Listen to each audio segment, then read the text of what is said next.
In a deadly ambush that's reignited insurgent tensions, 3 cadres of the Kuki National Army were gunned down in broad daylight in Manipur's Churachandpur district on Monday. The attack took place in the Songpi area when the trio was travelling in a car. Eyewitnesses say armed assailants opened fire in a precise, targeted assault, leaving all 3 dead on the spot. Sources indicate that the United Kuki National Army, a rival faction, carried out the hit in a revenge operation for the killing of their self-styled town commander and PRO last October.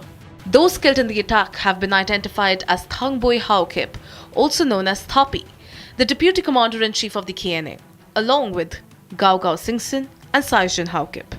The October 1st killing near the Anglo-Kuki War centenary gate had already pushed the factions to the brink, triggering a cycle of blame and growing hostility. With UKNA now officially claiming responsibility for the fresh attack, this fratricidal conflict appears far from over, raising alarm over more retaliatory strikes in the days ahead. Security forces remain on high alert as authorities brace for further unrest in the volatile hills of Manipur.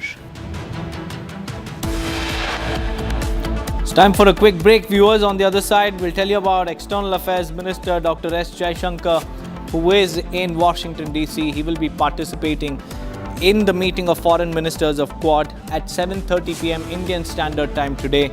Along with that, we'll also tell you about the deadly explosion at the chemical plant in Telangana. 35 dead, over 31 bodies have been recovered. Stay tuned.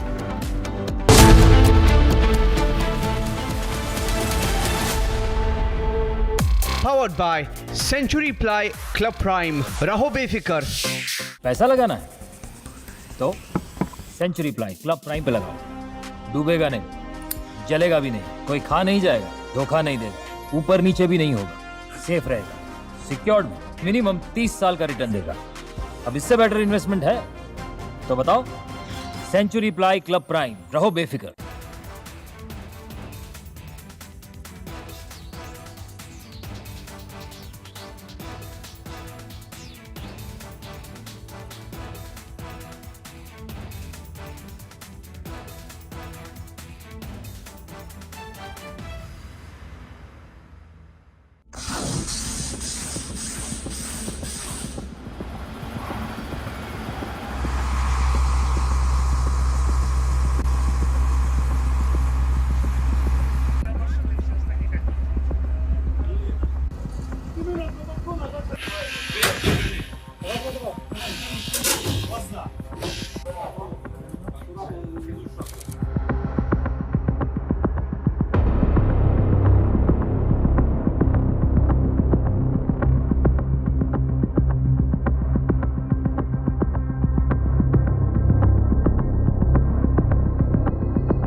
Welcome back, viewers. We have some more breaking news coming in. China says that the long-standing boundary dispute with India is complicated and it will take time to resolve.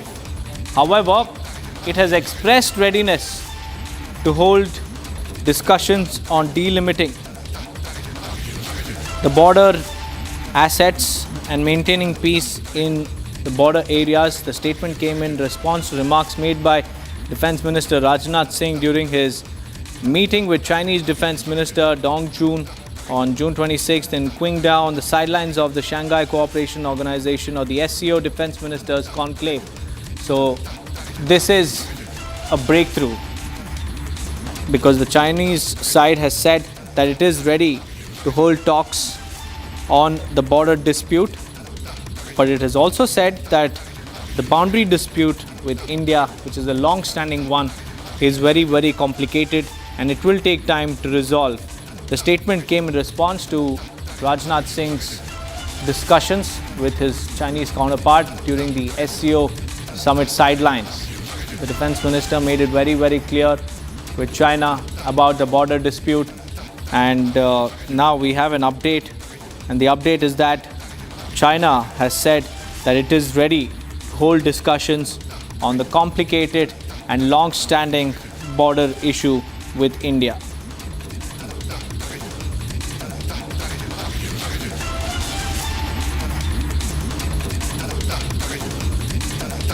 This comes days after Defense Minister Rajnath Singh held talks with his Chinese counterpart.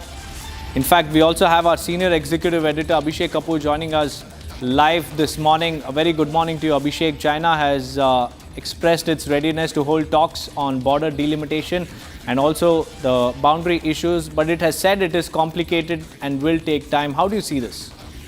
Well, if you read and if you follow the way the Chinese use English language, this is clearly delaying tactics. This is clearly obstructionism, and traditionally China does not really want to solve the border dispute between India and with India, and that's the takeaway, and that's the understanding that most of the interlocutors who have worked on the China boundary question come back with. Whenever you talk to them, they are creating new positions, they are creating new situations, and if you look at the long history of the India-China border talks over the last 3 decades, and particularly after the special representative mechanism on boundary talks was set up, the Chinese have clearly not been inclined to find an early solution. In fact, that's what was impressed upon by Defense Minister Rajnath Singh when he was in China to participate in the SCO summit, and the sidelines when he met with his Chinese counterpart. He said we should look at an early resolution of the boundary dispute. And in response to this is a statement coming. Clearly, if you read between the lines and if you follow how the Chinese use English language, they are actually dismissing an early resolution. They are saying, oh, it's too complex, oh, it's too complicated, oh, it has its own set of trajectory, this, that. Essentially what this means is that the Chinese are still not willing to solve the boundary issue between them and India. And it's really, that's how it has been. And the Mandarins in the South Bloc and even historically the diplomats who have engaged with China, including on boundary talks, come back with this impression that the Chinese do not really want to solve this because they want to use this as a tactical weapon, so to say, off and on at times to sort of disturb India and to needle India. And that we have seen from the time of Demchok, Chumar, Galwan, and the manner in which the tri-junction issue was created in 2017-18 between India, China and Bhutan. I think this is clearly a case of China not wanting, Deepak, not wanting to solve their border dispute anytime soon. That's right, Abhishek. Thank you for joining us with those details. Let's call it what it is, viewers. This looks like another classic delay tactic from Beijing. Stretch the timeline, keep the talks going, but avoid real action on ground zero. With that, we'll slip into a short break. More details on EAM Jaishankar's visit to Washington, D.C. for the foreign ministers meeting today. And along with that, we'll also tell you about the deadly explosion at the chemical plant in Telangana. 35 dead, over 34 injured. Rescue operations in its last leg. We'll get you all the details after a quick break. Stay tuned.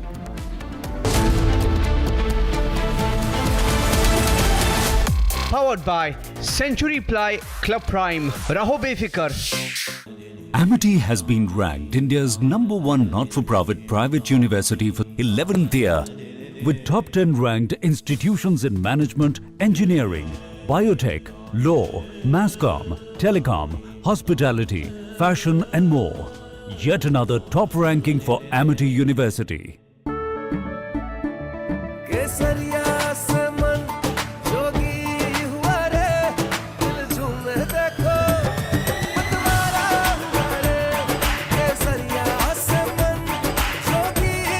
हर पल मनाओ केसरी त्योहार।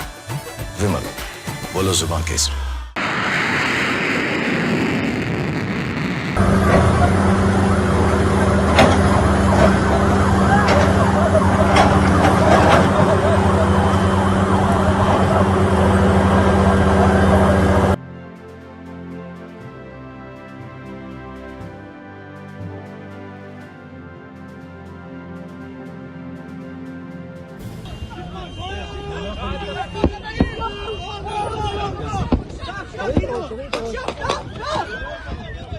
מי שלא ראה שדה קרב שיראה אותו עכשיו.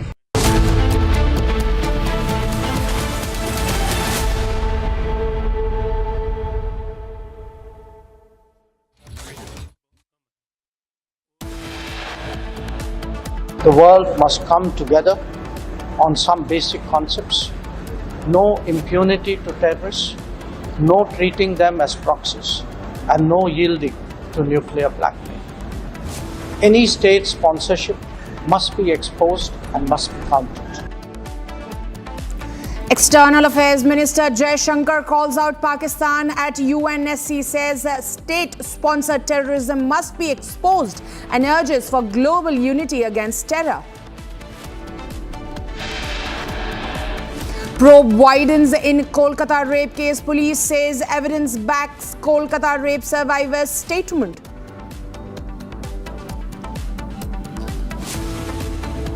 BJP claims Assam Chief Minister Himanta was attacked by Congress workers, calls it assault on democracy.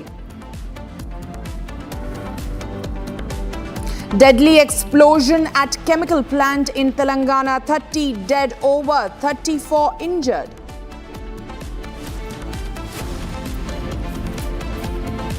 India remains a very strategic ally in the Asia Pacific, and the president has a very good relationship with Prime Minister Modi, as you know, and he will continue to have that.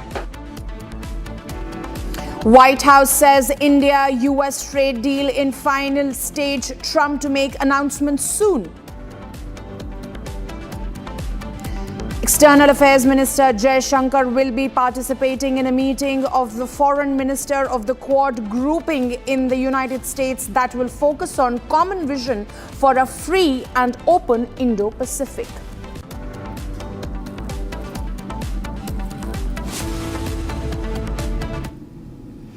Well, we are getting some breaking news, viewers, amid the ongoing issues in the state of Karnataka. There's been an internal tussle over the CM's post in the Chief Minister's post in the state of Karnataka. Now, Congress MLA Iqbal Hussain has said that before meeting the party General Secretary Randeep Surjewala, he now goes on and bats for DK Shivkumar as the Chief Minister.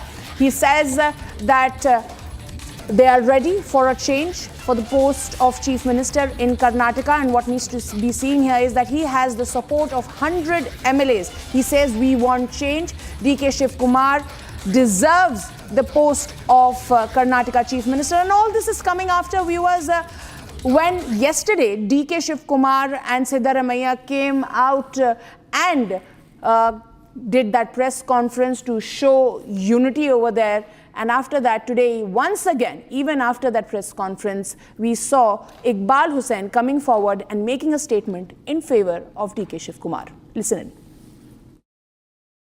ನಾನೊಬ್ಬನೇ ಅಲ್ಲ ರೀ, ನಾನೊಬ್ಬನೇ ಅಲ್ಲ, ಸಾಕಷ್ಟು ಜನ MLAಗಳು, ಸುಮಾರು 100ಕ್ಕೂ ಹೆಚ್ಚು MLAಗಳೆಲ್ಲರೂ ಕೂಡ ಒಂದು ಬದಲಾವಣೆ ಬೇಕು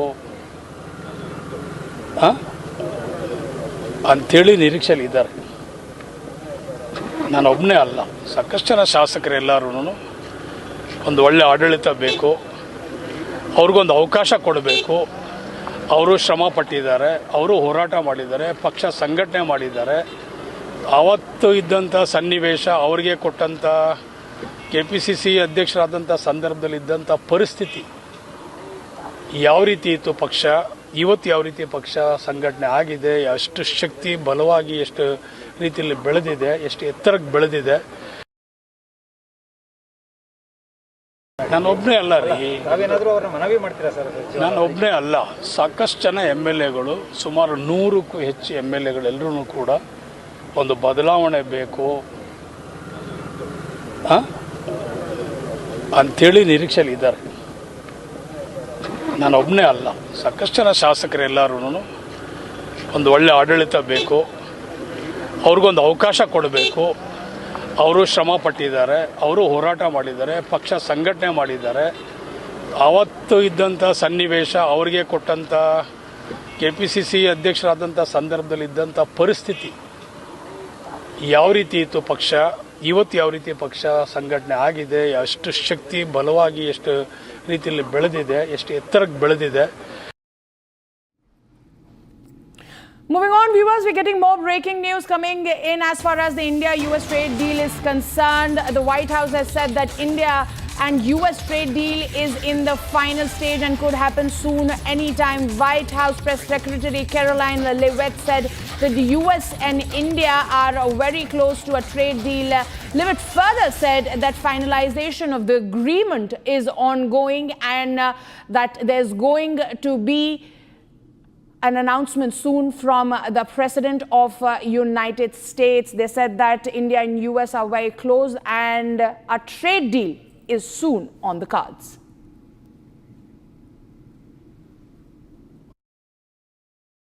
The President did announce last week that the trade deal with India is close and this could happen anytime soon. Are there any roadblocks as of now? Are there any updates on that? And how does the President see this about China's role or its influence in the Indo-Pacific region? Sure, yes. The President said that last week and it remains true. I actually just spoke to our Secretary of Commerce about it. He was in the Oval Office with the President. They are finalizing these agreements and you'll hear from the President and his team, his trade team, very soon when it comes to India. And on China? How do we counter China on that front? Yes, I mean, look, India remains a very strategic ally in the Asia Pacific, and the President has a very good relationship with Prime Minister Modi, as you know, and he will continue to have that. Let's shift our focus to more breaking news coming in, where AIMIM Chief Asaduddin Owaisi hits out at RSS, says the RSS has a list of mosques, dargahs it wants to grab, sharpening his attack on NDA. He says that Chandrababu Naidu and Pawan Kalyan are pushing the Sangh's agenda. So there you have, viewers, Asaduddin Owaisi once again targeting the RSS and saying that Chief Minister Chandrababu Naidu and Pawan Kalyan are trying to propel the Rashtriya Sevak Sangh's agenda. Listen in.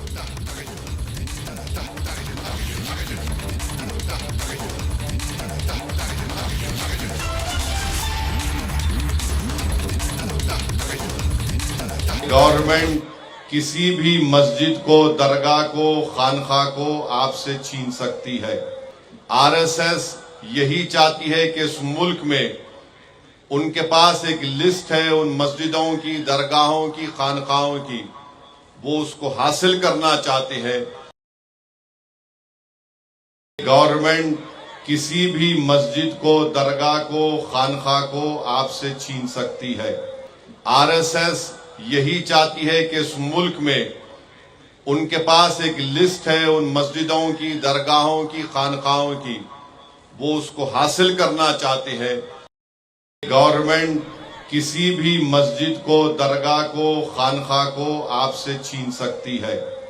RSS यही चाहती है कि इस मुल्क में उनके पास एक list है उन मस्जिदों की, दरगाहों की, खानखाओं की, वो उसको हासिल करना चाहते हैं। Joining us live on this broadcast is my colleague Aneri. Aneri, once again we have Owaisi making that statement against RSS, and what he adds this time is that Chandrababu Naidu and Pawan Kalyan are in it together with the RSS and the BJP. What more can you share? Well, Madhurima, this is not the first time that we are seeing Asaduddin Owaisi hitting out at the BJP or the NDA alliance at the center. Well, again, time and again, after the Waqf bill was passed in the parliament, we had seen that how Asaduddin Owaisi and the All India Muslim Personal Law Board had called for a protest time and again. And this time, during the protest at Kurnool in Andhra Pradesh, we saw that how Asaduddin Owaisi was seen launching a scaling attack at the BJP and also at the NDA alliance, that is Chandrababu Naidu and Pawan Kalyan, where he also went on to state that RSS has the list of mosques. Well, he was seen pointing out at the Babri Masjid that had the judgment that had come in, and following which we had seen that how there was Waqf bill which was passed, and now we see that Asaduddin Owaisi has been hitting out at Chandrababu Naidu and Pawan Kalyan, saying that they are the ones who are pushing for taking away these masjids from them. Absolutely, Aneri. What needs to be seen here, you highlighted a very pertinent point that ever since a discussion on Waqf and implementation of the Waqf bill has been in the talks, we have seen such statement coming in. And this is coming after Tejaswi Yadav yesterday said that they are going to rip apart and throw the Waqf bill once they come to power. So can we say that similar sentiments are being echoed by Owaisi as well? Well, definitely similar sentiments, because remember during the Waqf bill discussion in the parliament, Asaduddin Owaisi was the one who had torn apart the Waqf bill in the parliament itself, and now we see that after a massive discussion and after the bill was passed in the parliament in Rajya Sabha and Lok Sabha, we saw that how Asaduddin Owaisi's AIMIM and also the All India Muslim Personal Law Board had called for various protests demanding that the Waqf bill should be rolled back, and now we see that various programs have been held time and again at various days. And yesterday, while addressing a public meeting in Andhra Pradesh, we saw that how Asaduddin Owaisi has slammed RSS and the NDA alliance, saying that they have the list of mosques with them and they want to take away these mosques from us, is what Asaduddin Owaisi has retaliated once again. Absolutely, Aneri. Aneri, thank you for those details. We'll keep coming back to you as it is going to definitely snowball into yet another political controversy as far as the Waqf issue is concerned. Thank you, Aneri. Moving on, viewers, relentless monsoon fury grips Hales. 2 lives have been claimed. Several are missing in a massive landslide in Uttarakhand's Salai Band area. In the neighboring Himachal, a red alert has been issued in 10 districts as rain continues to batter the state. Here's the latest.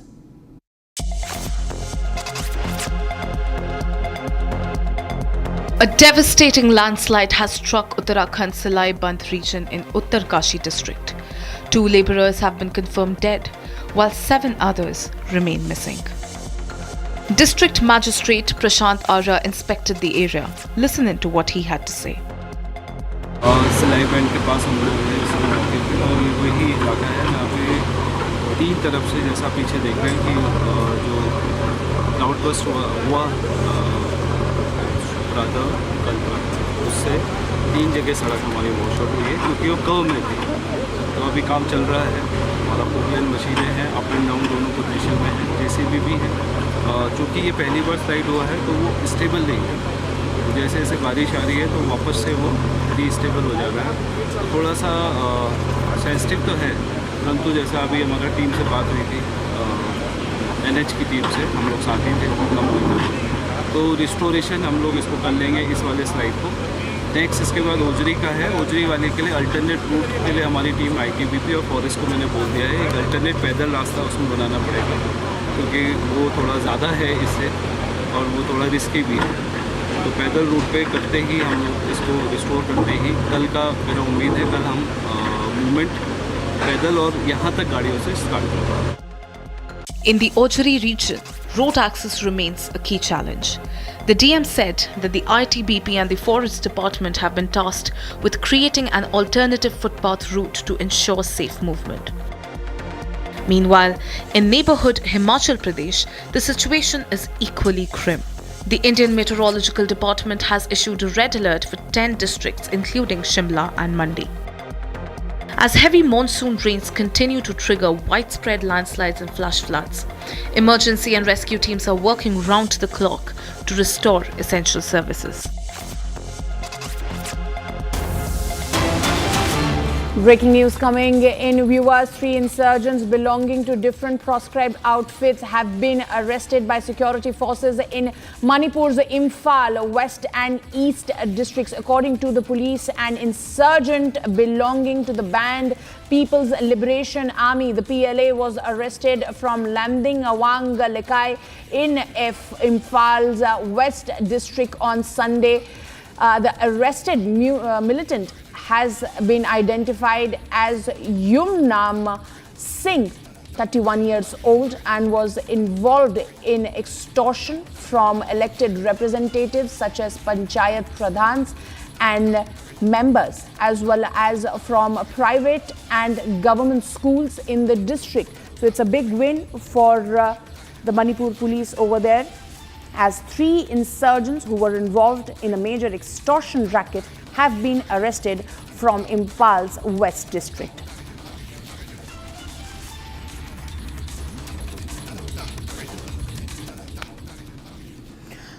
Moving on, viewers, we're getting some more news from Manipur, where tensions exploded in Manipur's Churachandanpur district as suspected revenge killings claimed life of 4 people. The deadly ambush reportedly carried out by a rival insurgent has reignited fears of fresh wave of violence in the conflict-ridden region. Here's a report. Take a look. In a deadly ambush that's reignited insurgent tensions, 3 cadres of the Kuki National Army were gunned down in broad daylight in Manipur's Churachandpur district on Monday. The attack took place in the Songpi area when the trio was travelling in a car. Eyewitnesses say armed assailants opened fire in a precise, targeted assault, leaving all 3 dead on the spot. Sources indicate that the United Kuki National Army, a rival faction, carried out the hit in a revenge operation for the killing of their self-styled town commander and PRO last October. Those killed in the attack have been identified as Thangboy Haokip, also known as Thapi, the deputy commander-in-chief of the KNA, along with Gao Singson and Saijin Haokip.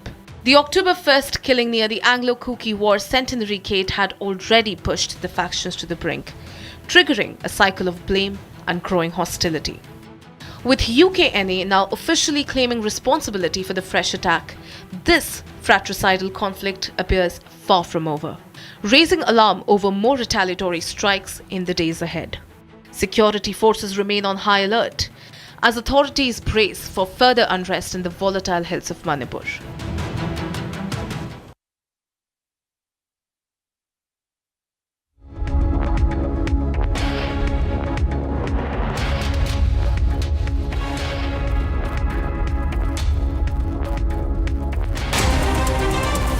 Bharat 1 Minute brought to you by Canara Bank. Together we can. A massive fire broke out in private factory in Baigar, causing panic in the area. The first fire broke out in the factory named Singh Vishwas Industries, located in village Baisa Khadi, where disposable boxes are made from aluminium. The casualty reported in the incidents have not been registered yet. So far, nobody has suffered. An elderly woman named Hashumans was tied to a pole in a brutally assault after she questioned her neighbor about dumping garbage in front of her house. A woman named Prema and 3 others allegedly tied and assaulted the elderly woman. A case has been registered at the nearby police station against Prema and 3 more accused. The IMD has issued a red alert in Himachal Pradesh due to a very heavy rainfall in the region. The Bears River is experiencing severe flooding, raising concerns among officials. IMD predicted light to moderate rainfall at many places, several districts of Himachal Pradesh.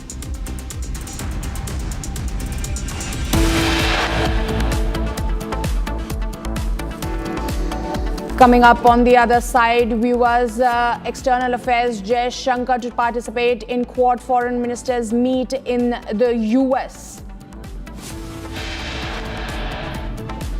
Telangana reactor blast, 35 dead, over 34 injured. We'll get you more on this, but right after a very short break.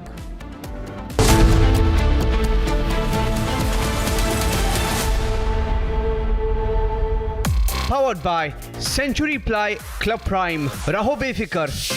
पैसा लगाना है तो century ply club prime पे लगाओ. डूबेगा नहीं, जलेगा भी नहीं, कोई खा नहीं जाएगा, धोखा नहीं देगा, ऊपर नीचे भी नहीं होगा, सेफ रहेगा. सिक्योर्ड में मिनिमम 30 साल का रिटर्न देगा।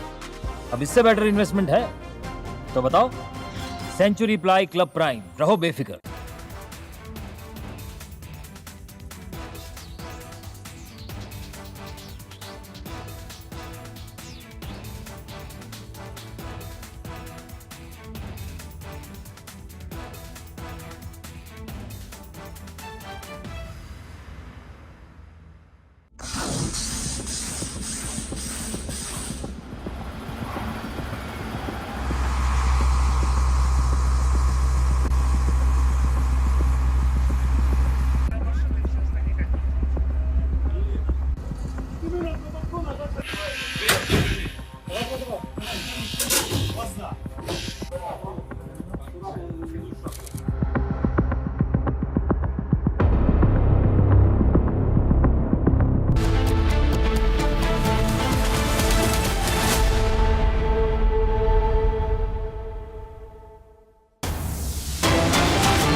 Breaking news coming in, viewers. The Kolkata gang rape case. The police has said that several pieces of evidence corroborate the statement made by the 24-year-old law student who was allegedly gang raped in the South Calcutta Law College on June 25th. These includes the result of the survivor's medical test, CCTV footage found in accused mobile phone, and other circumstantial evidence. In the ongoing investigation into the alleged gang rape at South Calcutta Law College, 3 accused were granted police custody till July 1, which ends today.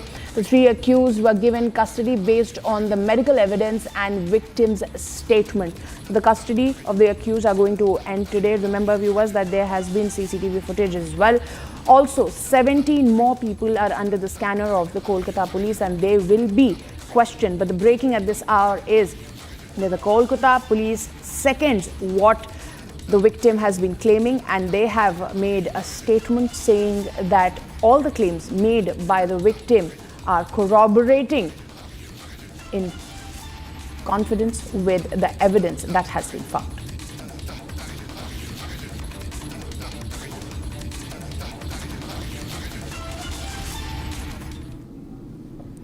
Hundreds of pilgrims have reached the base camp as Yatra to start from Jammu early tomorrow morning. Multi-layer security arrangements have been made at the base camp of Amarnath Yatra. Pilgrims are now being allowed to move inside the base camp. Our colleague Gursimran brings you this exclusive report from the ground. Take a look. बम बम बोले के जय घोष के साथ ही बाबा बर्फानी के भक्त जो हैं अमरनाथ यात्रा के बेस कैंप जम्मू में पहुंचना शुरू हो गए हैं। यात्रा कल सुबह जो है जम्मू के भगवती नगर बेस कैंप से रवाना होगी, जिसको लेकर पहले ही श्रद्धालुओं में जो जोश है वो देखने को मिल रहा है। लगातार बाबा बर्फानी के जय घोष के साथ ये श्रद्धालु हजारों सैकड़ों की संख्या में लगातार जो है इस बेस कैंप पर पहुंच रहे हैं और बाबा बर्फानी के दर्शनों के लिए इसी उम्मीद से कि बाबा बर्फानी के दर्शन जल्द से जल्द इन्हें होंगे, ये लोग यहाँ पर पहुँच रहे हैं। आपको बता दें कि 3 जुलाई से जो है पहला जत्था दर्शन करेगा, उससे ठीक पहले 2 जुलाई को जम्मू के भगवती नगर कैंप से ये जो श्रद्धालु हैं कश्मीर घाटी के लिए रवाना होंगे। कुछ श्रद्धालुओं से बात करते हैं। आपका नाम? पिनाक। कहाँ से आए हैं? गुजरात से। कितना सौभाग्यशाली मानते हैं अपने आप को? मैं अपने आप को बहुत सौभाग्यशाली मानता हूँ कि इस बार मेरे को आने का मौका मिला यहाँ पर बाबा बर्फानी के दर्शन करने का। बर्फानी के दर्शनों के लिए आप क्या कहेंगे? बस उसने का यही कहेंगे। खुशी है कि दर्शनों के लिए? खुशी है, खुशी है, खुशी है, पूरी श्रद्धा है। आपसे जानना चाहूँगा सर, कहाँ से आए? गुजरात से आ रहे हैं। क्या कहेंगे, क्योंकि डर का माहौल भी बीच में था, ऐसा कुछ लगा? कुछ नहीं, भोलेनाथ की कृपा है, बस आगे बस उसके भोलेनाथ की कृपा है। कुछ और लोगों से यहाँ बात करते हैं। आप बताइए, आपका नाम? मेरा नाम ऐश्वर्य साहू है। हम उड़ीसा पूरी धाम से आए हैं और पूरा श्रद्धा है भगवान के ऊपर और कोई की डर का माहौल नहीं है। कोई डर का माहौल नहीं है। लगातार आपको बता दें, कुछ और लोगों से बात करते हैं। आप कहाँ से आए थे? अलीगढ़ से। अलीगढ़ से आए हैं।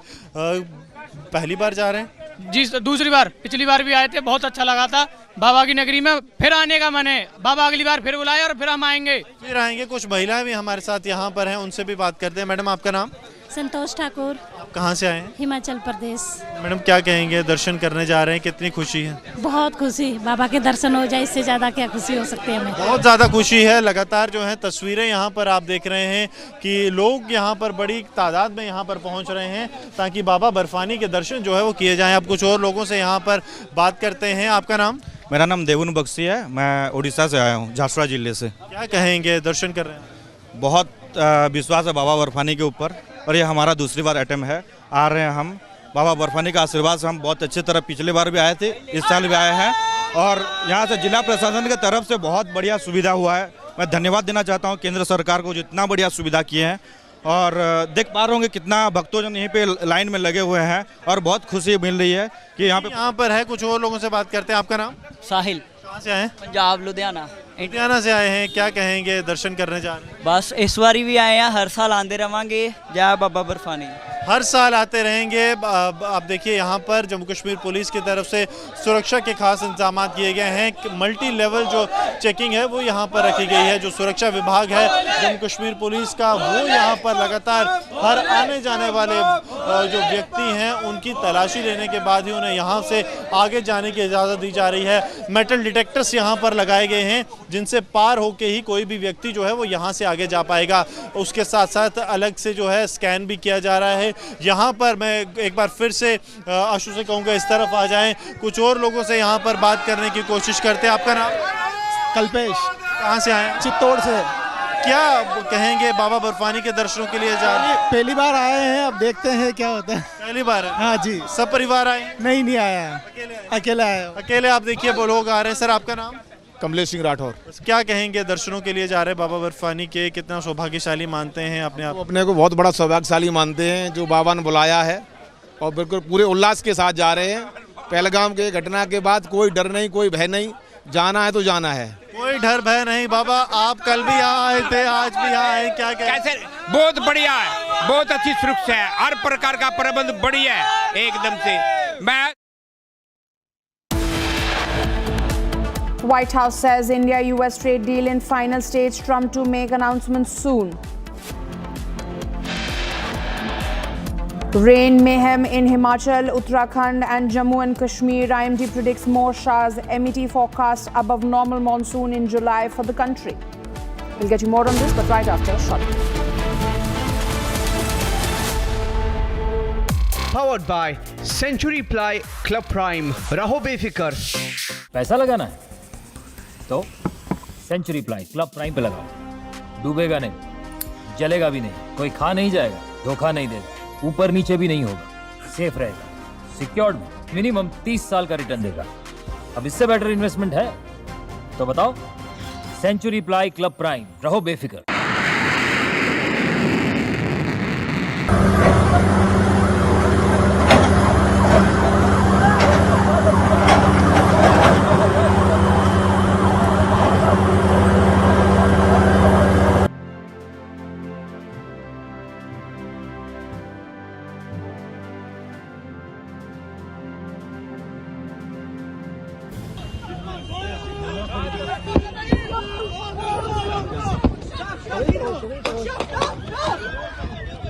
מי שלא ראה שדה קרב שיראה אותו עכשיו.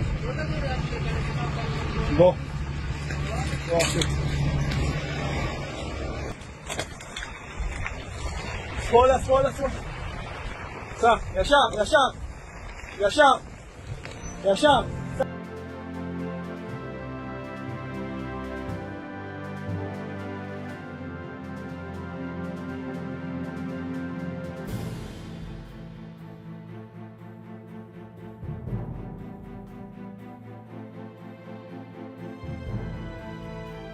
The IDF, of course, has been operating in Gaza in increasingly intense stages, trying to gain control over Gaza, trying to degrade Hamas and its leadership. Since the beginning of Israel's retaliation against Hamas and its leadership in Gaza following the October 7th attack, Israel has gone after, of course, senior Hamas leadership, masterminds, planners, or executors or participants in the October 7th attack. And this was another senior Hamas leader who was found and neutralized by Israeli forces. From Asia's largest news headquarters setting the agenda for Bharat.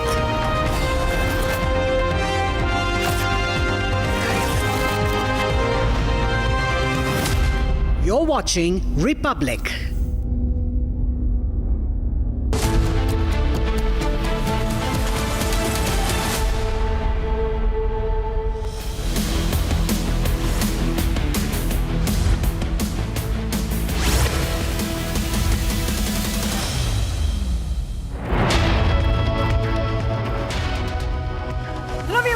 Breaking, I'm Shivangi Shukla getting you the latest coming in. There's an unfortunate incident that has come in from Telangana where there has been a blast at a factory, and we are coming to know that rescue operations are underway, firefighting is underway.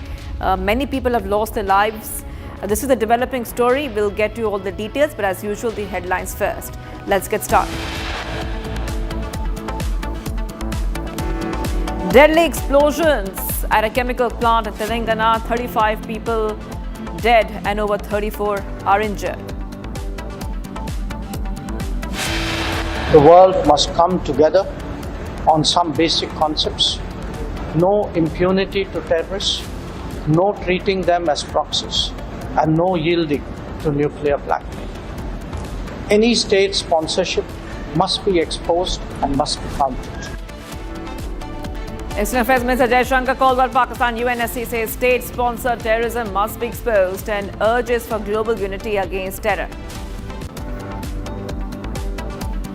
Pro-violence in Kolkata rape case. Police says evidence backs Kolkata rape survivor statement. The BJP claims Assam CM Himanta was attacked by Congress workers, calls it assault on democracy. China delays tactics on border talks, calls border dispute with India complex.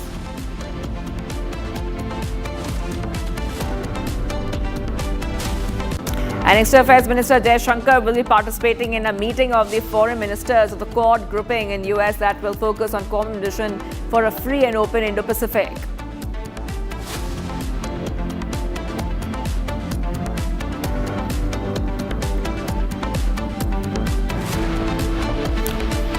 Viewers, getting some breaking news coming in. It's a very unfortunate incident that we're learning of. Death toll in the Telangana chemical plant explosion has now increased to 35 now as per officials. Several bodies have been found under the debris, and as many as 31 bodies have been taken out from the debris, while 3 have died in the hospital while undergoing treatment. Officials say that the last leg of the rescue operation is still ongoing. Telangana Health Minister says CM Revanth Reddy will visit the accident site today.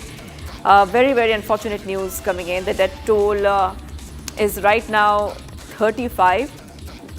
More bodies are being recovered during the rescue operation. And we're coming to know that some bodies have been found under the debris while removing debris. The last leg of the operation is ongoing. That is what the police is saying as the rescue operations are still continuing. CM Revanth Reddy will be visiting the accident site later on. We'll be tracking that very closely.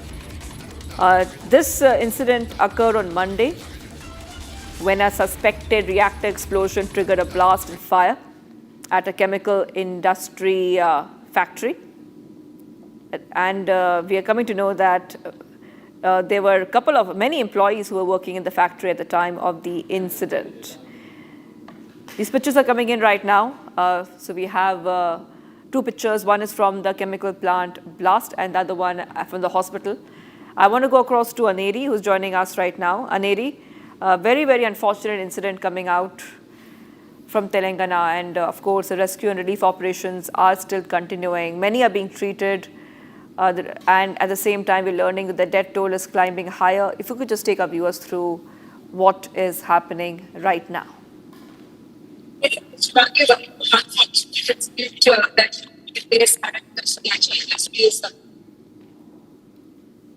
Okay, we'll try to go across to Aneri in a short while.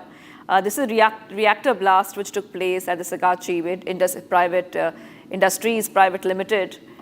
This happened in the village of Medak district, and it is said that at least 15 to 20 people have been injured in this incident. At the same time, the death toll is climbing. 11 fire vehicles deployed at the incident spot. Officials say that a reactor blast occurred at the Sagachi Industries Private Limited.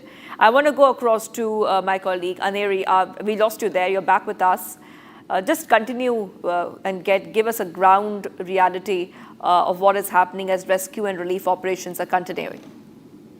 Well, Shivangi, what we are seeing is that a very unfortunate incident that took place on Monday morning where at the Sagachi Industries in the Madhya district, where we see that there were near about 90 to 100 workers who were working in the shift when this incident, when there was a massive explosion that had taken place. Earlier, it was being told that it was a reactor blast, but then later what we got to know is that it was a dryer that had exploded there, and which led to a massive fire. And a 3-story building had also collapsed there at the very place where there were workers who were working. And now what we are being told is that the death toll has increased to 35, and still many of them are still undergoing treatment at the hospital, at 3 to 4 different hospitals. All the workers have been shifted there, and still the rescue operations continue. The authorities, NDRF teams, SDRF teams, and the local administration are working on to clear the debris there to ensure that there's no one else who is stuck inside the debris. But as of now, 35 people have already lost their life. One of the biggest incidents that have taken place in the history of Telangana and Andhra Pradesh. All right, thank you for joining us there, Aneri. I will be coming back to you because we're tracking the story very closely. We'll have to move ahead right now to some of the other stories we're tracking. Breaking news coming in. We're coming to know that amid the internal tussle over CM post in Karnataka, the Congress MLA Iqbal Hussain, before meeting the party General Secretary Randeep Surjewala, bats for DK Shivakumar. Again, Hussain said, it's not just me. Many MLAs, more than 100 MLAs, want a change. There are many of them who want a good governance and feel an opportunity should be given to DK Shivakumar, who has done a lot of hard work for the party, build the party organization. Everyone has understood how the party was when he was made president of the KPCC and the position it has reached now. So big update coming in right now. Remember, this is coming in as there is a huge buzz of an internal rift in Karnataka Congress and a possible change, which is rumored at the CM level. Okay, let's go ahead and play out the reaction. ನಾನೊಬ್ಬನೇ ಅಲ್ಲ ರೀ, ನಾನೊಬ್ಬನೇ ಅಲ್ಲ, ಸಾಕಷ್ಟು ಜನ MLAಗಳು, ಸುಮಾರು 100ಕ್ಕೂ ಹೆಚ್ಚು MLAಗಳೆಲ್ಲರೂ ಕೂಡ ಒಂದು ಬದಲಾವಣೆ ಬೇಕು ಅಂಥೇಳಿ ನಿರೀಕ್ಷೆಯಲ್ಲಿ ಇದ್ದಾರೆ. ನಾನೊಬ್ಬನೇ ಅಲ್ಲ, ಸಾಕಷ್ಟು ಜನ ಶಾಸಕರೆಲ್ಲರೂ ಒಂದು ಒಳ್ಳೆ ಆಡಳಿತ ಬೇಕು, ಅವ್ರಿಗೊಂದು ಅವಕಾಶ ಕೊಡಬೇಕು. ಅವರು ಶ್ರಮ ಪಟ್ಟಿದ್ದಾರೆ, ಅವರು ಹೋರಾಟ ಮಾಡಿದ್ದಾರೆ, ಪಕ್ಷ ಸಂಘಟನೆ ಮಾಡಿದ್ದಾರೆ. ಆವತ್ತು ಇದ್ದಂಥ ಸನ್ನಿವೇಶ, ಅವರಿಗೆ ಕೊಟ್ಟಂಥ KPCC ಅಧ್ಯಕ್ಷರಾದಂಥ ಸಂದರ್ಭದಲ್ಲಿ ಇದ್ದಂಥ ಪರಿಸ್ಥಿತಿ ಯಾವ ರೀತಿ ಇತ್ತು, ಪಕ್ಷ ಇವತ್ತು ಯಾವ ರೀತಿ ಪಕ್ಷ ಸಂಘಟನೆ ಆಗಿದೆ, ಎಷ್ಟು ಶಕ್ತಿ ಬಲವಾಗಿ ಎಷ್ಟು ರೀತಿಯಲ್ಲಿ ಬೆಳೆದಿದೆ, ಎಷ್ಟು ಎತ್ತರಕ್ಕೆ ಬೆಳೆದಿದೆ.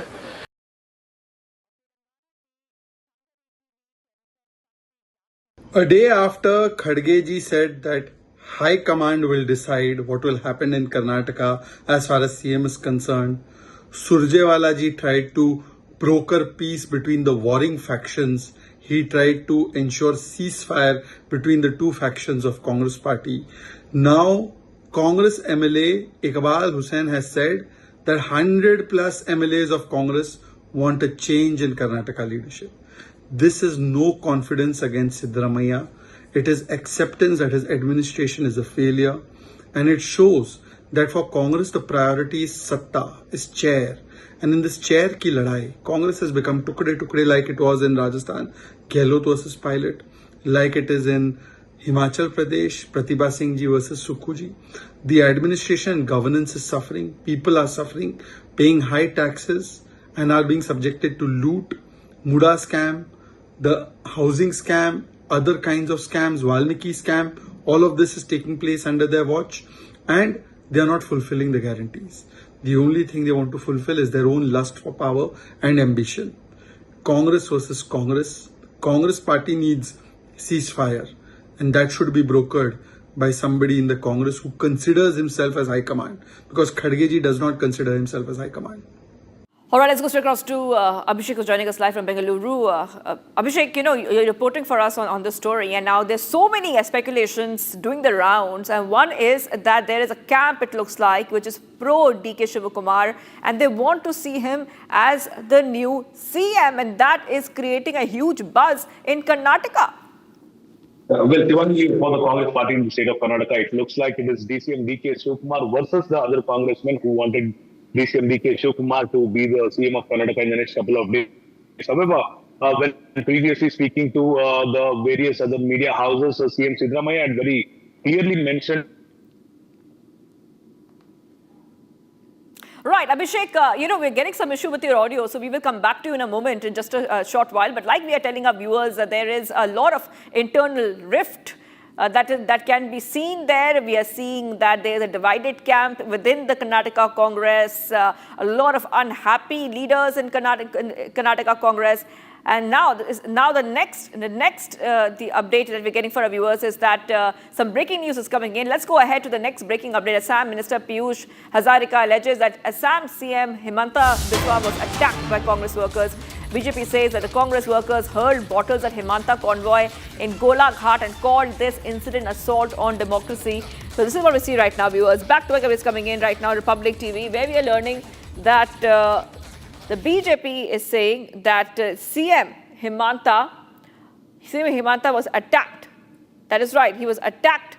And they're also saying that it's a big claim which is being made right now against the Congress, that they're saying that bottles were hurled. So we can see that on the right hand of the screen, you can see that there's a bottle which is being hurled at the vehicle, a water bottle hurled at the convoy of Assam CM Himanta Biswa Sarma. And the BJP is saying the Congress is behind this. This incident occurred in the upper Assam's Golaghat when the CM was passing through the area during an official visit. Now, the BJP has made a huge claim saying that this is the work of the Congress. Back-to-back updates coming in right now, Republic TV viewers. And the Minister Piyush Hazarika has shared a video of the incident on X and says, Aniruddha is joining us right now. Aniruddha, I'm reading out what the Minister Piyush Hazarika is saying. This is how INC Assam tried to sabotage democracy in Assam. Today, the goons attack CM of Assam with bottles. Tomorrow, will these same goons launch grenades? This is a quote from the Minister Piyush Hazarika's post on social media platform X. Aniruddha.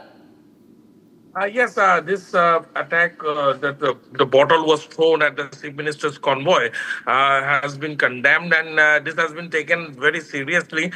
In fact, there were very few protesters, hardly around 20-30 protesters were there, and they were demonstrating against the government when the Chief Minister's convoy was passing through Golaghat town.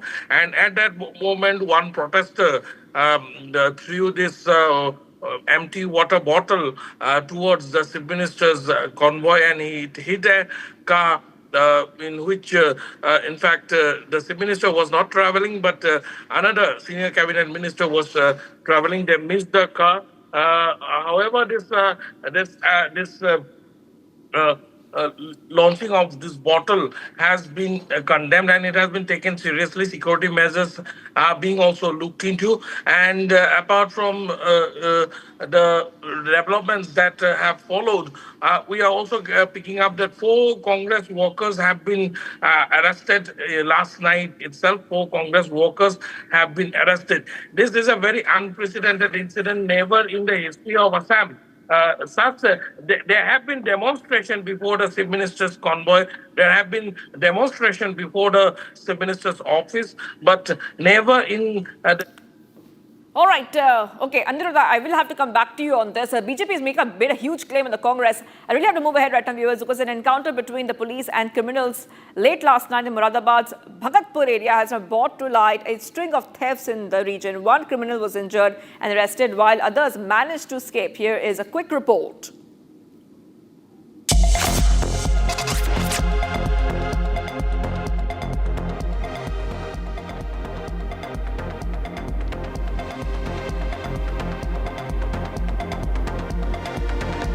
Apprehended by the police.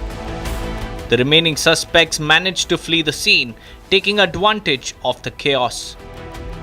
देखिए, ये थाना भगतपुर क्षेत्र में ये दिनांक 23/24 की रात्रि में एक चोरी की सूचना आई थी, जिसमें कि बताया गया था कि चांदपुर गांव में एक ज्वेलरी शॉप में कुछ लोगों ने घुस के जो है वहाँ पे नकब लगा के चोरी करी है। इसमें चेकिंग के दौरान में जब हमने अभियुक्त को एक रोका वहाँ पे, तो उसने पुलिस पे ऊपर फायरिंग करी।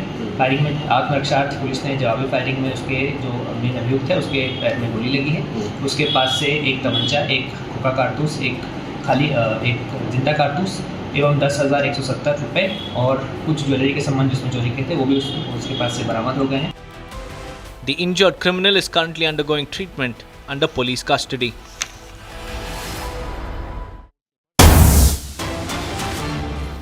All right, getting some updates coming in. The custody of the 3 accused in Kolkata rape case ends today. The 3 accused were granted police custody till July 1st. The 3 accused were given a police custody based on medical evidence, a victim statement. Big update coming in right now. The accused in the South Kolkata Law College gang rape case will be produced in court again, as police will now look to seek an extension of their custody. So today is a day when the custody of these accused will be ending. Now, once again, we can expect the police to extend their custody. The Commissioner of Police visited Kasba Police Station to review the progress of the investigation of the case. And this case, remember, has once again highlighted crimes against women in the state of West Bengal. Back-to-back is coming in right now on Republic TV viewers. And remember that the main accused in this case are Manojit Mishra, Pratim Mukherjee and Zaib Ahmed. That is right. These are the 3 main accused in the case. The 4th accused, a security guard, was also taken into custody on Saturday. Back-to-back is coming in right now on Republic TV viewers. The survivor has been taken to the scene of the crime. A statement has been recorded before a magistrate under Section 164, and she has also undergone a medical examination.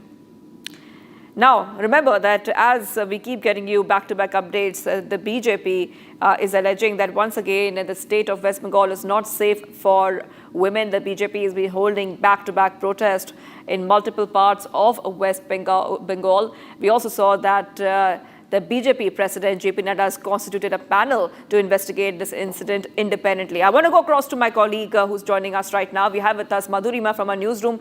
Madhurima, so now the cops may seek extension of custody of these accused. Over to you, Madhurima.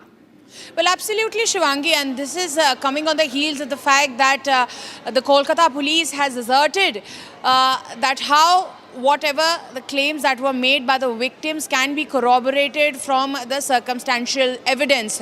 So in a way, they have much more information against these accused in their kitty too, that they're going to present in front of the court and ask for further custody. So this the custody as it ends today. On the same day, today we know that all the claims that were made by the victims are being corroborated. All the statements that she gave, all the evidence, CCTV, all of them are matching, and which is why the police is going to ask for further custody. And it would be an easy task because of the fact that whatever the accused said is in fact matching with the CCTV footage, the statements and the primary evidence that has been collected by the Kolkata police.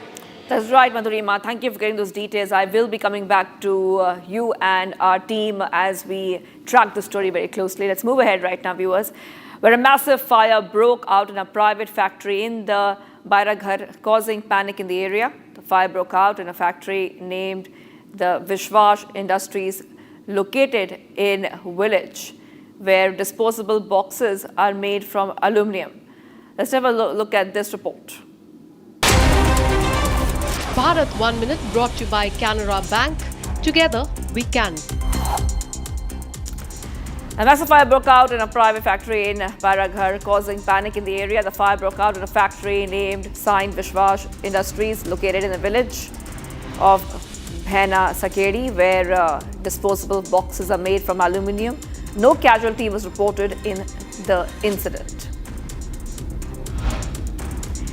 An elderly woman named Hucha Amma was tied to a pole and brutally assaulted after she questioned her neighbor about dumping garbage in front of her house. A woman named Prema and 3 others allegedly tied and assaulted the elderly woman. The case has been registered at the Anandapura police station against Prema and the 3 accused.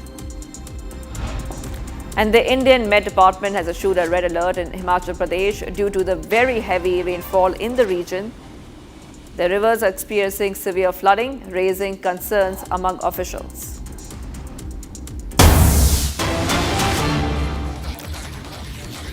All right, getting some updates coming in. The Indian Navy is all set to commission its latest stealth frigate INS Tamal. This would be the latest warship addition to the Indian Navy. So a big boost coming in for the Indian Navy.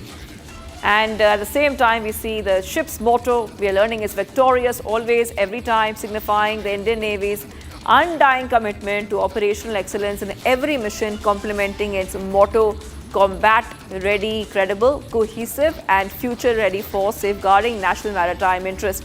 Anytime, anywhere, once commissioned, the 125-meter long and 3,900-ton frigate will be deployed with the Navy's Western Naval Command, which oversees operations in the Arabian Sea and the Western Indian Ocean, an area that includes waters near Karachi and along India's west coast. So one more big addition coming in for our Indian Navy, where INS Tamal will be commissioned today. In Indian mythology, Indra is the lord of thunder, lightning, and war. In the vast seas, his legendary weapon rises as a new warrior, INS Tamal. Second of the Tushil class, she is our 8th stealth frigate from Russia. Forged in the renowned Yantar shipyard, Tamal is a symbol of both a strategic partnership and Atmanirbhar Bharat. As the ship took shape, so did her crew. Established at Karwar in July 2024, Team Tamal undertook pre-deployment specialist training.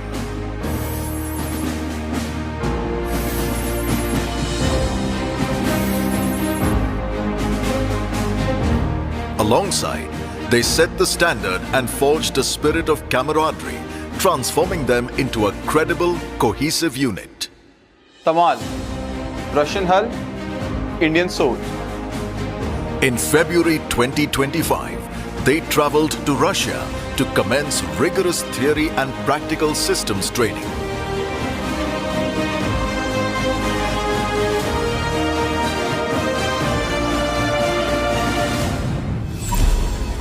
At 125 meters and 4,000 tons, Tamal punches well above her weight, quick in the ring, with a powerful sting.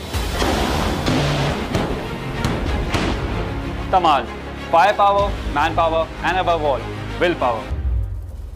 Her arsenal includes a 100mm main gun with a low RCS cupola and advanced loading mechanism to hit aerial and surface targets. Next generation MR SAMs enable rapid engagement of aerial threats. 2 AK-630s provide close-in defense, making Tamal an impenetrable fortress. Tamal's BrahMos missiles enable engaging of targets at sea and land. The indigenous Hamsa NG sonar enables long-range detection of submarines. Ensuring the kill are Tamal's heavyweight torpedoes. A 12-barrel rocket launcher provides critical rapid attack capability. Tamal's state-of-the-art bridge integrates advanced navigation systems.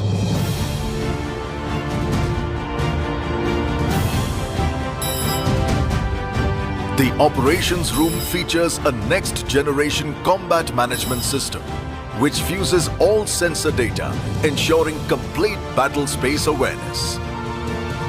Tamal's Hello Hangar accommodates the Kamov 28 and 31 helicopters.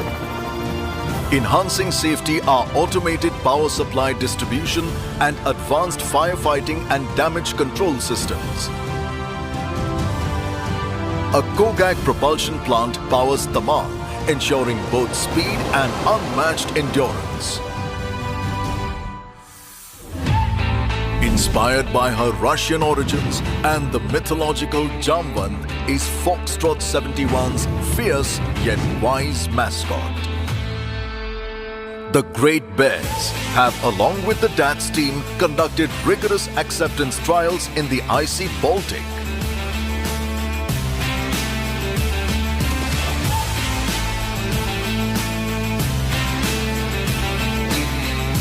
Their efforts and diligence have ensured combat readiness. To achieve our mission, we leave no wave unconquered.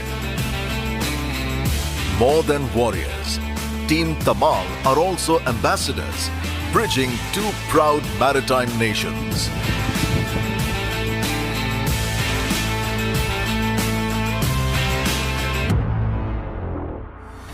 Team Tamal is combat ready with cutting-edge technologies, weapons and sensors. We will ensure maritime dominance anytime, anywhere and always, true to our motto of Sarvatra Sarvada Vijayaha.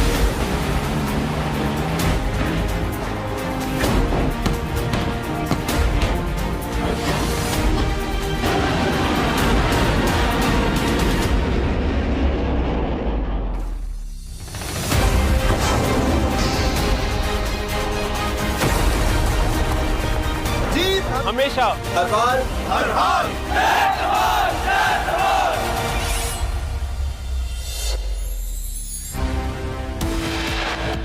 Viewers, much coming up. China delays tactics on border talks, calls border dispute with India complex. And External Affairs Minister Jaishankar will be participating in a meeting of the foreign ministers of the Quad grouping in US that will focus on common vision for a free and open Indo-Pacific. Stay tuned, viewers. We're live and breaking.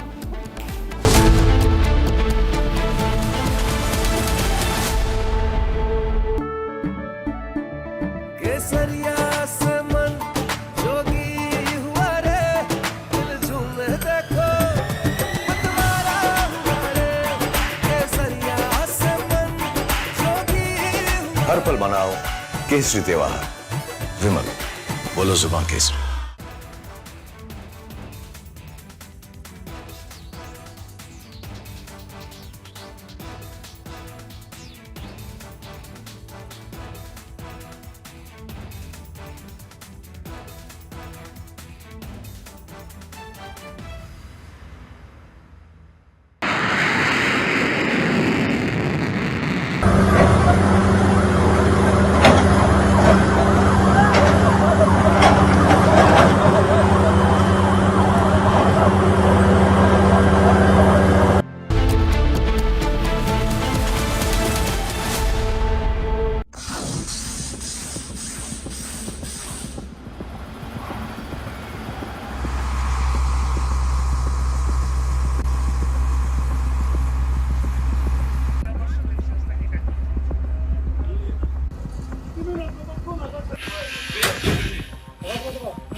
Було більш ніж 500 ударних.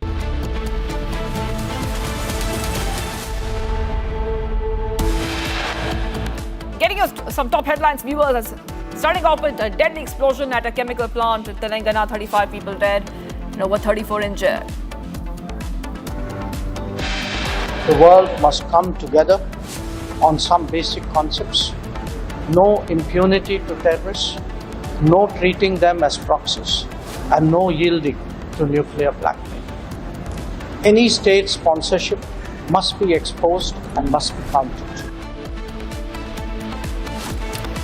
External Affairs Minister Jai Shankar calls on Pakistan at UNSC, says state-sponsored terrorism must be exposed and urges for global unity against terror.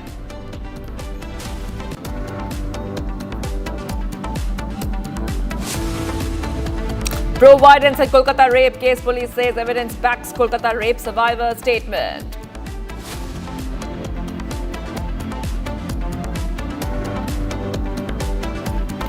BJP claims Assam CM Himanta was attacked by Congress workers, calls it assault on democracy. China delays tactics on border talks, calls border dispute with India complex. External Affairs Minister Jai Shankar will be participating in a meeting of the foreign ministers of Quad grouping in US that will focus on common vision for a free and open Indo-Pacific.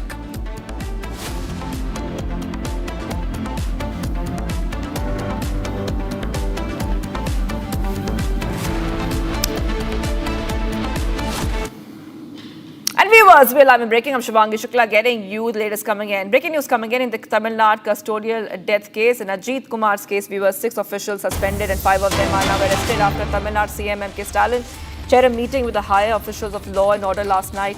Case has been moved to the CID. That is right. Big update coming in right now on Republic TV viewers, where we see the case now has been moved.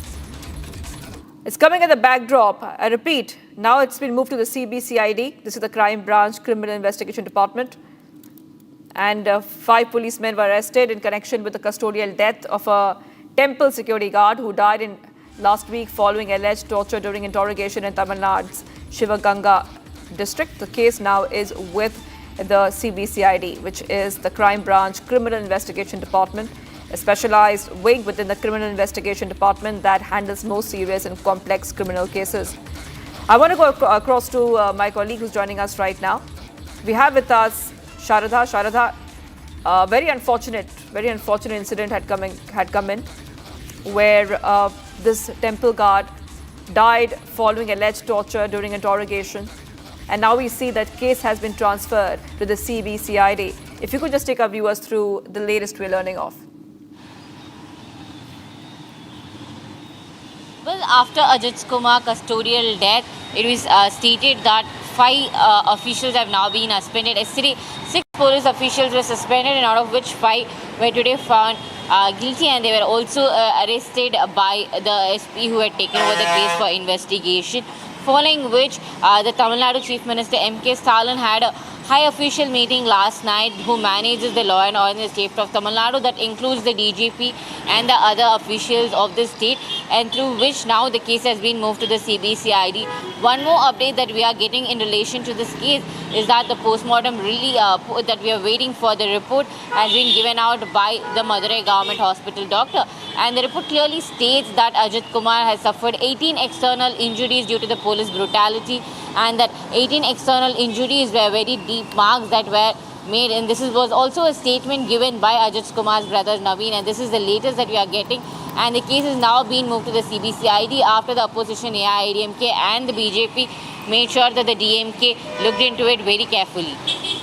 That's right. Okay. Thank you for getting those details, Shraddha. I'll be coming back to you right now. Tamil Nadu custodial death case investigation is continuing. 6 officials suspended and 5 policemen were arrested. I have to come back to you, Shraddha. We have some more questions. Because there are many more suspicions being raised over the death. This is Ajit Kumar was questioned over theft complaint involving missing gold from a devotee's car. Then he was picked up again by a special team next day and later died in the hospital last Saturday. And I just want to come back to you right now because we see that this arrest follows mounting public pressure and a Madras High Court observation that the case should be treated with utmost seriousness. Yes, Sharadha. Well, the Madras High Court is now taking a step further, stating that the government should look into the case very carefully because the custodial death was not that happened inside the police station, so there's no proof as to how Ajit Kumar actually lost his life. It was the police who had inquired him outside the police station, had taken him to a lake near the Sivaganga where the questioning happened. He was also taken to the cowshed behind the temple where he said that he had hidden the gold, and that's when Ajit's brother Naveen revealed that his brother Ajit fell unconscious. So with many more suspenses left in the case, the Madras High Court has now stepped in, stating that the government should take utmost care and make sure that the case is thoroughly investigated, and the inquiry under the SP should also be transferred to the CBCID, and that's how the Madras Court is now making sure the case is being taken very carefully by the government. And this is not the first custodial death under the DMK regime in the last 4 years. So we can say this is the 25th custodial death. However, we have to go back to when the AIADMK was in power, and the important Thoothukudi custodial death where Phoenix and Jayaraj were also died due to the police brutality. So the Madras High Court is now making sure that this doesn't continue happening in the state of Tamil Nadu. All right. Okay, thank you for joining us there, Sharadha. I really have to move ahead right now. We're getting some more breaking news coming in. Okay, we're getting to know, viewers, that 3 people unfortunately died and 4 injured after a firework factory burst has taken place near Shivakashi. Today morning, investigation is underway on how this blast has occurred. We'll try to get updates, but the probe is still underway. Massive blast reported at a firecracker unit in Shivakashi in Tamil Nadu. Okay, we're getting some more updates coming in right now. The death toll seems to have risen, viewers. The death toll seems to have risen in this case. 4 people have died, 5 injured in the factory blast. The death toll has risen to 4 now, and 5 people have been injured. This is a blast which has rocked Shivakashi firecracker unit. Casualties have now risen to 4. And we'll try to put those pictures out once we get them for you. This is a case coming in as thick smoke could be seen coming from the unit as crackers were bursting inside the premises. 5 people have been injured in the blast.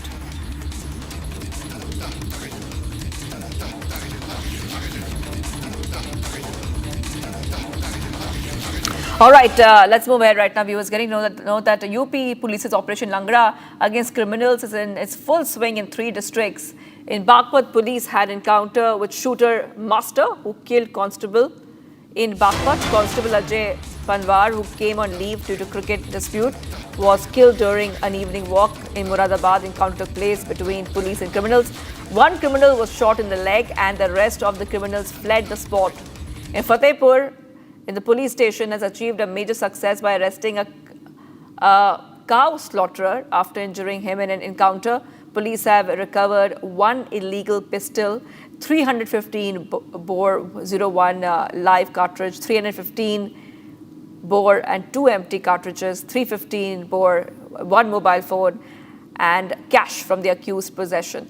I want to go straight across to my colleague who's joining us, Ajay. Ajay, I was reading out what has been recovered by the police and the fresh encounters which have been quite successful in Operation Langra. If you could just take our viewers through the latest coming in and who these criminals are. See, definitely the encounters, they are very clear message from Yogi Adityanath government from very beginning of year 2017 when Yogi Adityanath took oath as in Chief Minister of Uttar Pradesh. He made it very clear that things will be very accurate in terms of law and order, and for law and order there will be a zero tolerance in Uttar Pradesh. Today we are watching these things, the culprits, those who have done various kind of crimes. They were in Fatehpur, few of them were in Fatehpur, and during this investigation, police found their location and they started combing for their stay, and in that process they started shooting on police, and later on police started doing encounter, and they have arrested. Apart from their half encounter, they have they've gained a few of their evidences, also few of the equipments they have used in their crime. So this is another story of half encounter where the culprits, they have started shooting on the police, and in return police also in their security they have done a half encounter in Uttar Pradesh. All right, thank you for joining us, Ajay, with all those details. I will be coming back to you for more on this story. I really have to move ahead right now. We're getting some more breaking news coming in. We're coming to know that this is news coming in from Manipur. Security forces arrested 1 active cadre of UNLPFP, namely. कह रहे थे कि भारत की संसद में पारित कानून वक्फ संशोधन को कूड़ेदान में डाल देंगे। मैं ये पूछना चाहता हूं, ये बड़े सवाल हैं। नमाजवादी तुष्टीकरण करने के मसीहा मौलाना तेजस्वी यादव जी, ये बताइए हमें, आप संविधान कभी पढ़े हैं? कभी उसकी मूल भावना को चरितार्थ किया है? जो कानून संसद में पारित हुआ, माननीय राष्ट्रपति जी ने उसे स्वीकृति दी, वो कैसे कोई प्रदेश में, वैसे तो आप अगले 50 साल बिहार में सत्ता में आने वाले नहीं हैं, लेकिन क्या कोई प्रदेश की सरकार केंद्र के कानून को कूड़ेदान में डाल सकती है? पहला सवाल। दूसरा सवाल यह है, हम सब जानते हैं ये मामला सर्वोच्च न्यायालय में लंबित है। माननीय सर्वोच्च न्यायालय ने अंतरिम आदेश के लिए इस मामले को ऑर्डर के लिए रिजर्व किया हुआ है। तो मैं ये पूछना चाहता हूं, दूसरा सवाल, तेजस्वी यादव जी, इतना अराजक रवैया आपका क्यों है? सर्वोच्च न्यायालय की अवमानना क्यों कर रहे हैं? जब सर्वोच्च न्यायालय का फैसला अभी आया नहीं, आप कैसे कह रहे हैं कि यह कानून असंवैधानिक है? क्या यह पूछा नहीं जाएगा? सर्वोच्च न्यायालय से ऊपर 9वीं फेल तेजस्वी यादव हो गए। और यह कहना गलत नहीं होगा, जंगल राज कैसा होता है? जंगल राज बिल्कुल लालू और तेजस्वी जैसा होता है। जंगल राज का पहला नियम है, संविधान और कानून की धज्जियां उधेड़ दी जाती हैं। बाबा साहब का संविधान तार तार किया जाता है, और वही काम विपक्ष में रह के तेजस्वी यादव कर रहे हैं। और यह स्पष्ट हो गया है कि अभी चुनाव की घोषणा नहीं हुई है, लेकिन आरजेडी, तेजस्वी यादव और लालू प्रसाद यादव के मन में क्या है? सांप्रदायिक राजनीति करेंगे। जैसा मैंने कहा, हम संविधान संविधान संविधान कहेंगे, वो शरिया शरिया शरिया कहेंगे। ध्रुवीकरण करो, हिंदू मुस्लिम करो, सांप्रदायिकता के बीज बो दो। सांप्रदायिक दंगे चाहते हैं ये लोग। मैं सवाल पूछता हूं तीसरा, क्या तेजस्वी यादव ऐसे मंच पे थे जहां पे सरकार से सवाल पूछे जा रहे हों रोजगार पे, विकास पे, कानून व्यवस्था पे? नहीं, तेजस्वी यादव ऐसे मंच पे थे जहां बात हो रही थी शरिया कानून लागू करने की, जहां हमारे संविधान के तहत एक कानून पारित हुआ और उसको कूड़ेदान में डालने की बात हो रही थी। तो एक बात जान लीजिए तेजस्वी यादव, बिहार की जनता, भारत की जनता यह सुनिश्चित करेगी कि जो बाबा साहब का संविधान और हमारे संसद के पारित कानून को कूड़ेदान में डालने की बात कर रहे हैं, उनकी सांप्रदायिक राजनीति को कूड़ेदान में डाल दिया जाए, यह सुनिश्चित होगा। एक सवाल जो कल से लाखों लोग पूछ रहे हैं, भारत के लोकतंत्र में किसी की हिम्मत कैसे होती है कि वो संविधान को तार तार करके शरिया की बात मंच से करे। तो हमने भी थोड़ी रिसर्च करी, समझ में आया ये जो घमंडिया कहें, महाठगबंधन कहें, इनकी सोच ही संविधान विरोधी, लोकतंत्र विरोधी, बाबा साहब अंबेडकर विरोधी। और ये तस्वीर एक आई, ये कुछ दिन पहले की ही है। हमारे लिए डॉक्टर B.R. अंबेडकर जी पूजनीय हैं, जिन्होंने भारत को संविधान दिया, जिन्होंने पिछड़े शोषित वर्ग के सशक्तिकरण का मार्ग खोला। उनकी तस्वीर लालू प्रसाद यादव जी के पैरों के सामने रखी है और लालू प्रसाद यादव ने चू नहीं करी। उन्होंने ये नहीं कहा कि ऐसा मत करो। हमारे लिए अंबेडकर जी पूजनीय हैं। और क्या आज तक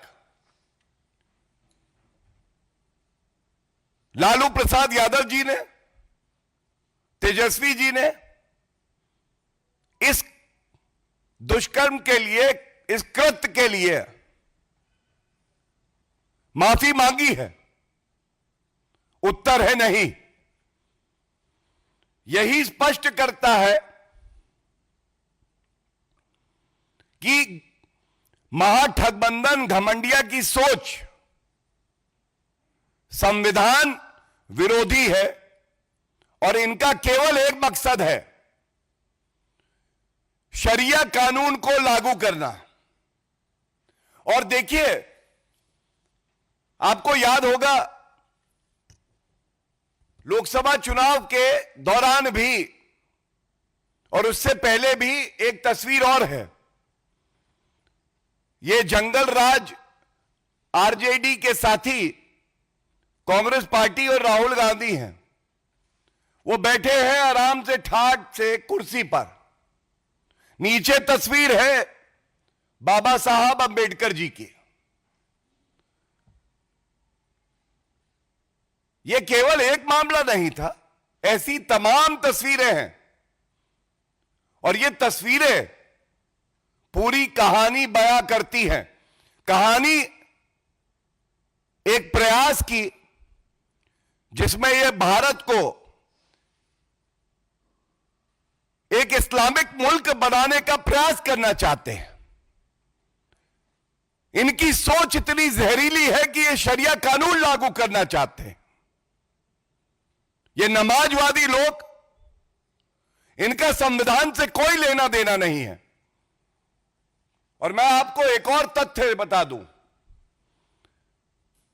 2024 के लोकसभा चुनाव के दौरान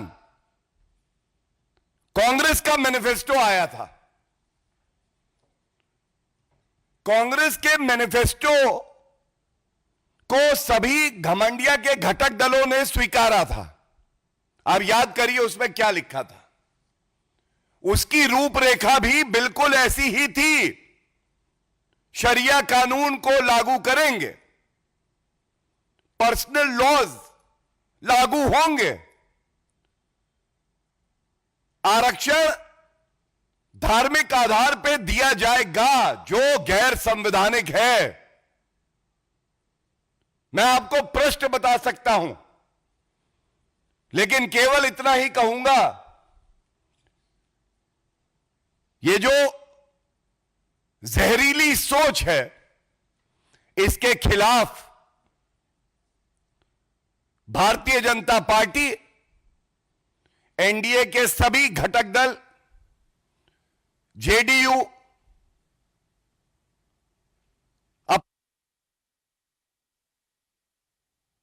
लेकिन इनके जहरीले मंसूबों को सफल नहीं होने देगी। और इसी के साथ जब बिहार की जनता Viewers, taking a short break. Once again, the BJP trains its guns at the RJD and over the WAF bill protest. Stay tuned, viewers.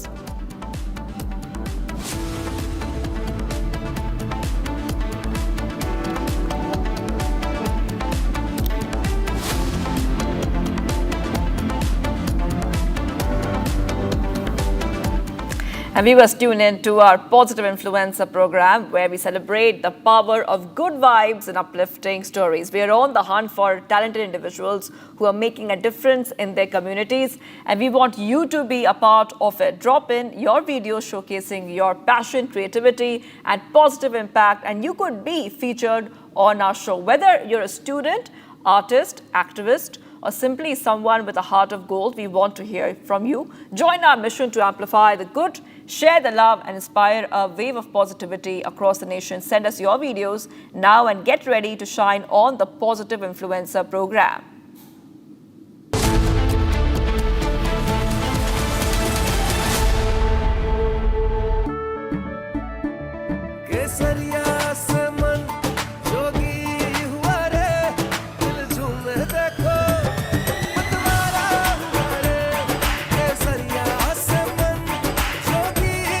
हर पल मनाओ केसरी त्योहार।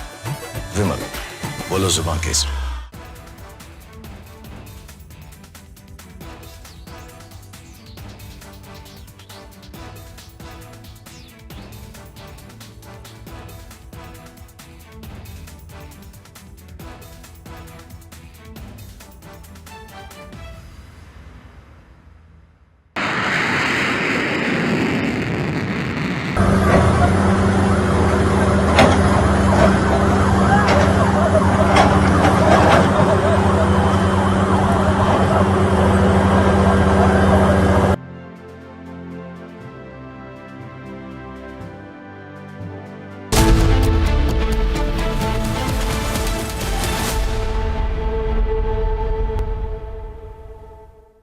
Viewers, hundreds of pilgrims have reached base camp as Yatra will begin from Jammu early tomorrow morning. Multi-layer security arrangements have been made at the base camp of Amarnath Yatra. Pilgrims are now being allowed to move inside the base camp. Our colleagues Gursimran and Zeenat bring you these reports from the ground. Take a look.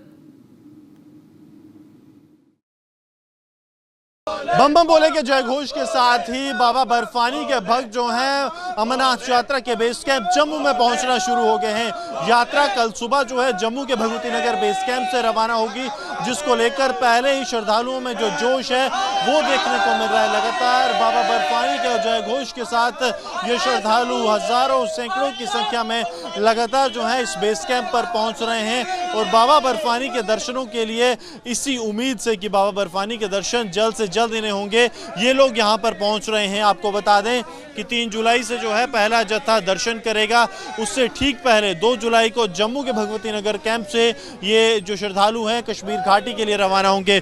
कुछ श्रद्धालुओं से बात करते हैं। आपका नाम? पिनाक। कहाँ से आए हैं? गुजरात से। कितना सौभाग्यशाली मानते हैं अपने आप को? मैं अपने आप को बहुत सौभाग्यशाली मानता हूँ कि इस बार मेरे को आने का मौका मिला यहाँ पर बाबा बर्फानी के दर्शन करने का। बर्फानी के दर्शनों के लिए आप क्या कहेंगे? बस उसने कहा यही कहेंगे। खुशी है कि दर्शनों के लिए? खुशी है, खुशी है, खुशी है, पूरी श्रद्धा है। आपसे जानना चाहूँगा सर, कहाँ से आए? गुजरात से आ रहे हैं। क्या कहेंगे, क्योंकि डर का माहौल भी बीच में था, ऐसा कुछ लगा? कुछ नहीं, भोलेनाथ की कृपा है, बस आगे बस उसके भोलेनाथ की कृपा है। कुछ और लोगों से यहाँ बात करते हैं। आप बताइए, आपका नाम? मेरा नाम ऐश्वर्य साहू है। हम उड़ीसा पूरी धाम से आए हैं और पूरा श्रद्धा है भगवान के ऊपर और कोई की डर का माहौल नहीं है। कोई डर का माहौल नहीं है। लगातार आपको बता दें, कुछ और लोगों से बात करते हैं। आप कहाँ से आए हैं? अलीगढ़ से। अलीगढ़ से आए हैं। पहली बार जा रहे हैं? जी, दूसरी बार। पिछली बार भी आए थे, बहुत अच्छा लगा था। बाबा की नगरी में फिर आने का मन है। बाबा अगली बार फिर बुलाए और फिर हम आएंगे। फिर आएंगे। कुछ महिलाएं भी हमारे साथ यहाँ पर हैं, उनसे भी बात करते हैं। मैडम, आपका नाम? संतोष ठाकुर। आप कहाँ से आए हैं? हिमाचल प्रदेश। मैडम क्या कहेंगे, दर्शन करने जा रहे हैं, कितनी खुशी है? बहुत खुशी, बाबा के दर्शन हो जाए, इससे ज़्यादा क्या खुशी हो सकती है हमें। बहुत ज़्यादा खुशी है। लगातार जो है तस्वीरें यहाँ पर आप देख रहे हैं कि लोग यहाँ पर बड़ी तादाद में यहाँ पर पहुँच रहे हैं ताकि बाबा बर्फानी के दर्शन जो है वो किए जाएँ। अब कुछ और लोगों से यहाँ पर बात करते हैं। आपका नाम? मेरा नाम देवुन बख्शी है, मैं उड़ीसा से आया हूँ, झांसुआ जिले से। क्या कहेंगे, दर्शन कर रहे हैं? बहुत विश्वास है बाबा बर्फानी के ऊपर और ये हमारा दूसरी बार अटेम्प्ट है। आ रहे हैं हम, बाबा बर्फानी का आशीर्वाद से हम बहुत अच्छी तरह पिछले बार भी आए थे, इस साल भी आए हैं और यहाँ से जिला प्रशासन की तरफ से बहुत बढ़िया सुविधा हुआ है। मैं धन्यवाद देना चाहता हूँ केंद्र सरकार को, जितना बढ़िया सुविधा किए हैं और देख पा रहे होंगे कितना भक्तों यहीं पे लाइन में लगे हुए हैं और बहुत खुशी मिल रही है कि यहाँ पर है। कुछ और लोगों से बात करते हैं। आपका नाम? साहिल। कहाँ से आए हैं? पंजाब, लुधियाना। लुधियाना से आए हैं। क्या कहेंगे, दर्शन करने जा रहे हैं? बस इस बारी भी आए हैं, हर साल आते रहेंगे। जय बाबा बर्फानी। हर साल आते रहेंगे। आप देखिए यहाँ पर जम्मू कश्मीर पुलिस की तरफ से सुरक्षा के खास इंतजाम किए गए हैं। मल्टी लेवल जो चेकिंग है वो यहाँ पर रखी गई है। जो सुरक्षा विभाग है जम्मू कश्मीर पुलिस का, वो यहाँ पर लगातार हर आने जाने वाले जो व्यक्ति हैं उनकी तलाशी लेने के बाद ही उन्हें यहाँ से आगे जाने की इजाज़त दी जा रही है। मेटल डिटेक्टर्स यहाँ पर लगाए गए हैं जिनसे पार होके ही कोई भी व्यक्ति जो है वो यहाँ से आगे जा पाएगा। उसके साथ साथ अलग से जो है स्कैन भी किया जा रहा है। यहाँ पर मैं एक बार फिर से आशु से कहूँगा इस तरफ आ जाएं। कुछ और लोगों से यहाँ पर बात करने की कोशिश करते हैं। आपका नाम? कल्पेश। कहाँ से आए? चित्तौड़ से। क्या कहेंगे, बाबा बर्फानी के दर्शनों के लिए जा रहे हैं? पहली बार आए हैं, अब देखते हैं क्या होता है। पहली बार है? हाँ जी। सब परिवार आए? नहीं आया, अकेले आए। अकेले आप देखिए वो लोग आ रहे हैं। सर आपका नाम? कमलेश सिंह राठौर। क्या कहेंगे, दर्शनों के लिए जा रहे हैं बाबा बर्फानी के, कितना सौभाग्यशाली मानते हैं अपने आप? अपने को बहुत बड़ा सौभाग्यशाली मानते हैं जो बाबा ने बुलाया है और बिल्कुल पूरे उल्लास के साथ जा रहे हैं। पहलगाम के घटना के बाद कोई डर नहीं, कोई भय नहीं, जाना है तो जाना है, कोई डर भय नहीं। बाबा आप कल भी यहाँ आए थे, आज भी यहाँ आए, क्या कैसे? बहुत बढ़िया है, बहुत अच्छी सुरक्षा है, हर प्रकार का प्रबंध बढ़िया है एकदम से। मैं 17 में आया था एक बार, अब 8 साल के बाद फिर दोबारा आया और आपसे मिला, बड़ी खुशी हुई है। शक्तिशाली मानते हैं कि बाबा के दर्शन करेंगे? 100% कोई डर नहीं, हमें कोई कुछ नहीं, जहाँ भी जाएंगे हर हर महादेव, हर हर महादेव के जय घोष के साथ जो है लोग यहाँ पर पहुंचे हैं और ये जय घोष जो है ये बताते हैं कि डर नहीं है। जय घोष ये बताते हैं कि भक्तों का हौसला जो है वो बाबा बर्फानी पर जो उनका विश्वास है, आस्था जो है वो आतंक पर भारी है।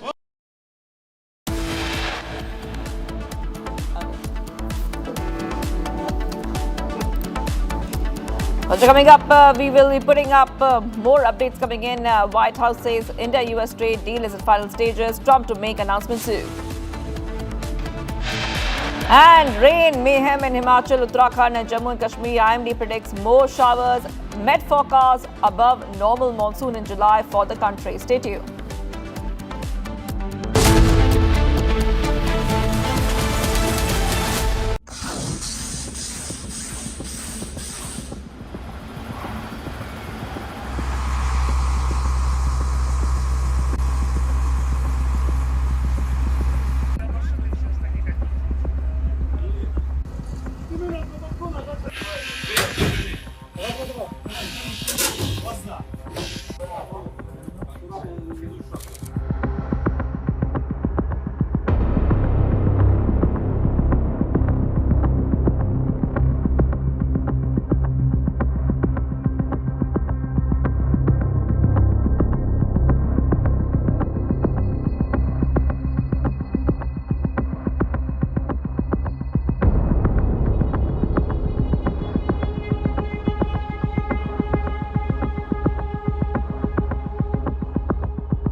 Було більш ніж 500 ударних дронів і ракет тільки за одну минулу ніч.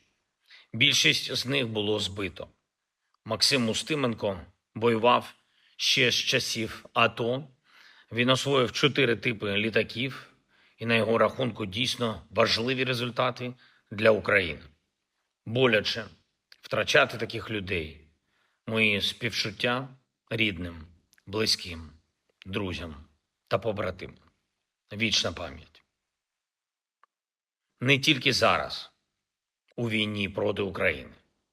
Це фірмовий почерк російських вбивців – знищувати життя всіма методами, які в них є.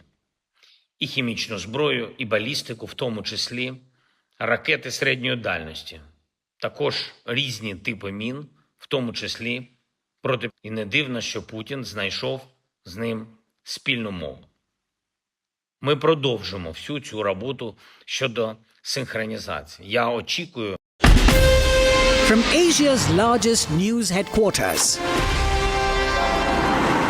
setting the agenda for Bharat.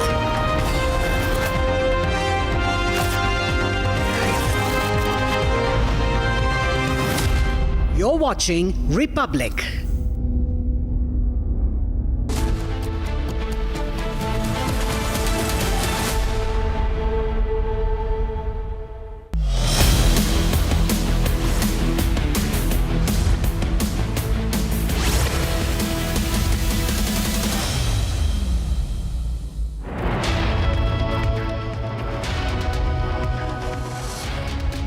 A very good morning, hello and welcome. You're watching Republic TV with me, Akanksha Khajuria. Top of the hour will tell you the details about the blast in a chemical factory in Telangana. This and much more. Let's get started with the headlines. Deadly explosion at chemical plant in Telangana, 35 dead and over 34 injured. 3 people died, 4 injured after explosion at another firework factory in Tamil Nadu.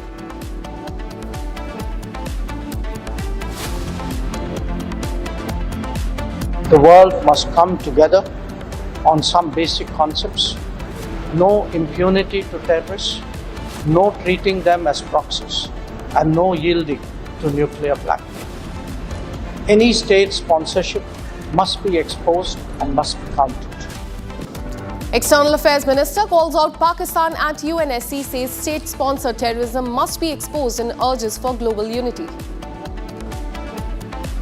6 police personnel have been suspended after the custodial death of Ajit Kumar in Tamil Nadu.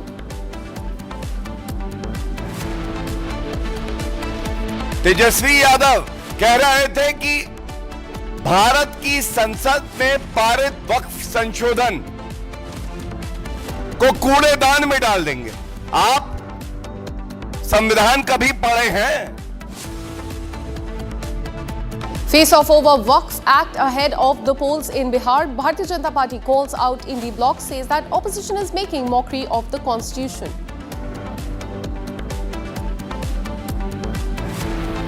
Investigation has widened in Calcutta gang rape case. Police says that evidence backs Calcutta rape case survivor statement.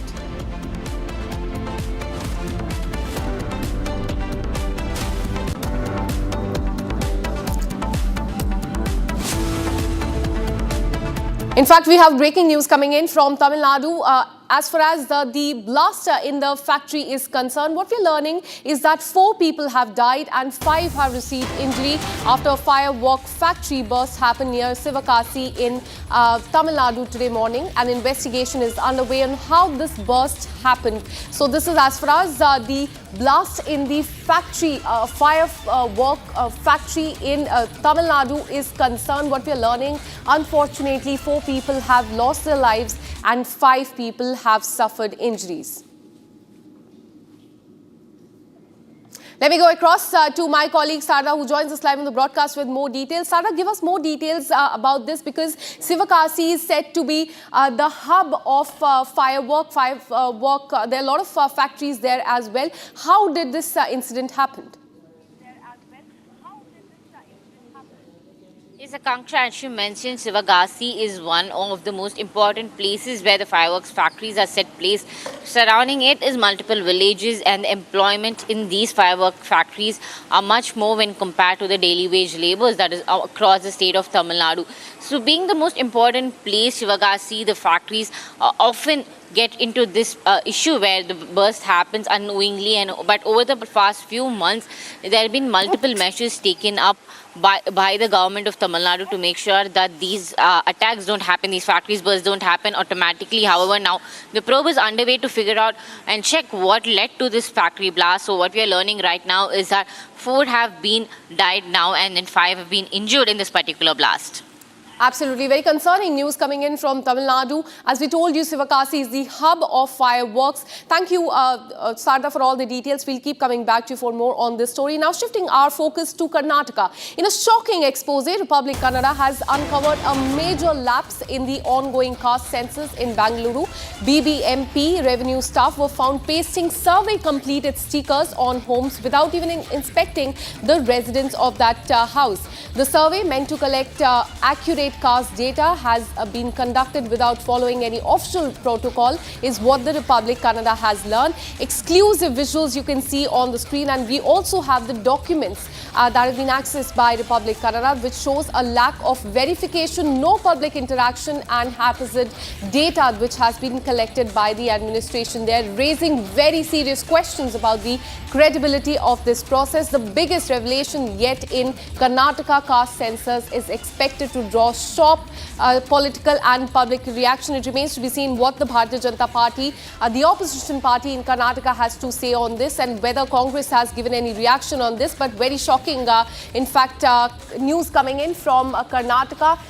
Caste census has sparked outrage there. Several lapses have come to the fore, which is definitely going to draw sharp reaction, not just from the political parties, but also from the public there. What we found so far is that the data that was collected by them showed a lack of verification, no public interaction whatsoever, and haphazard data collection. We have visuals to show you how survey completed has been pasted on several residential homes, despite without even speaking to the residents living there. So it remains to be seen what the ruling government in Karnataka has to say on this, and what Bharatiya Janata Party also says on this. But there you can see those are the officials which had to carry out the survey, but there was a lack of verification, no public interaction whatsoever. There you can see the man on the screen pasting verification completed without even speaking to the residents living there. Is this how they are going to be conducting this caste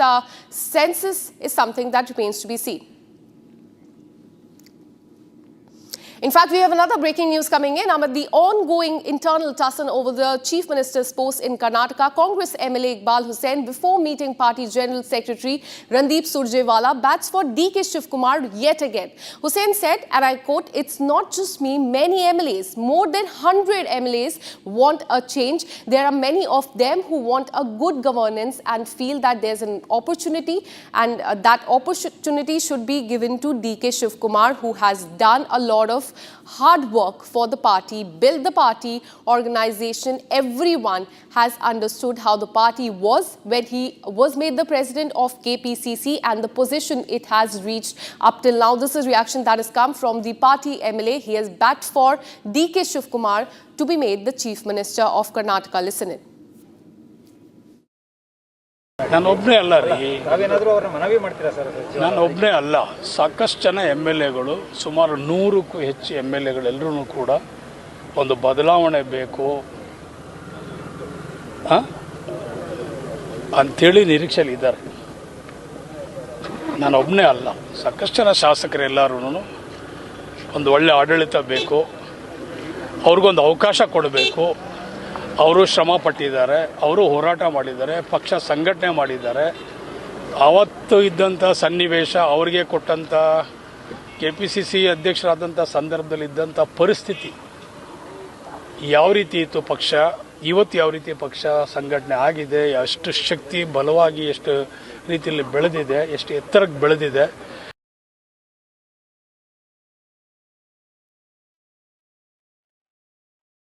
A day after Khadgeji said that High Command will decide what will happen in Karnataka as far as CM is concerned, Surjewala ji tried to broker peace between the warring factions. He tried to ensure ceasefire between the two factions of Congress party. Now, Congress MLA Iqbal Hussain has said that 100 plus MLAs of Congress want a change in Karnataka leadership. This is no confidence against Siddaramaiah. It is acceptance that his administration is a failure. And it shows that for Congress, the priority is satta, is chair. And in this chair ki ladai, Congress has become tukde like it was in Rajasthan, Gehlot versus Pilot, like it is in Himachal Pradesh, Pratibha Singh ji versus Sukhu ji. The administration and governance is suffering. People are suffering, paying high taxes and are being subjected to loot, Muda scam, the housing scam, other kinds of scams, Valmiki scam. All of this is taking place under their watch and they are not fulfilling the guarantees. The only thing they want to fulfill is their own lust for power and ambition. Congress versus Congress. Congress party needs ceasefire and that should be brokered by somebody in the Congress who considers himself as high command, because Khadge ji does not consider himself as high command.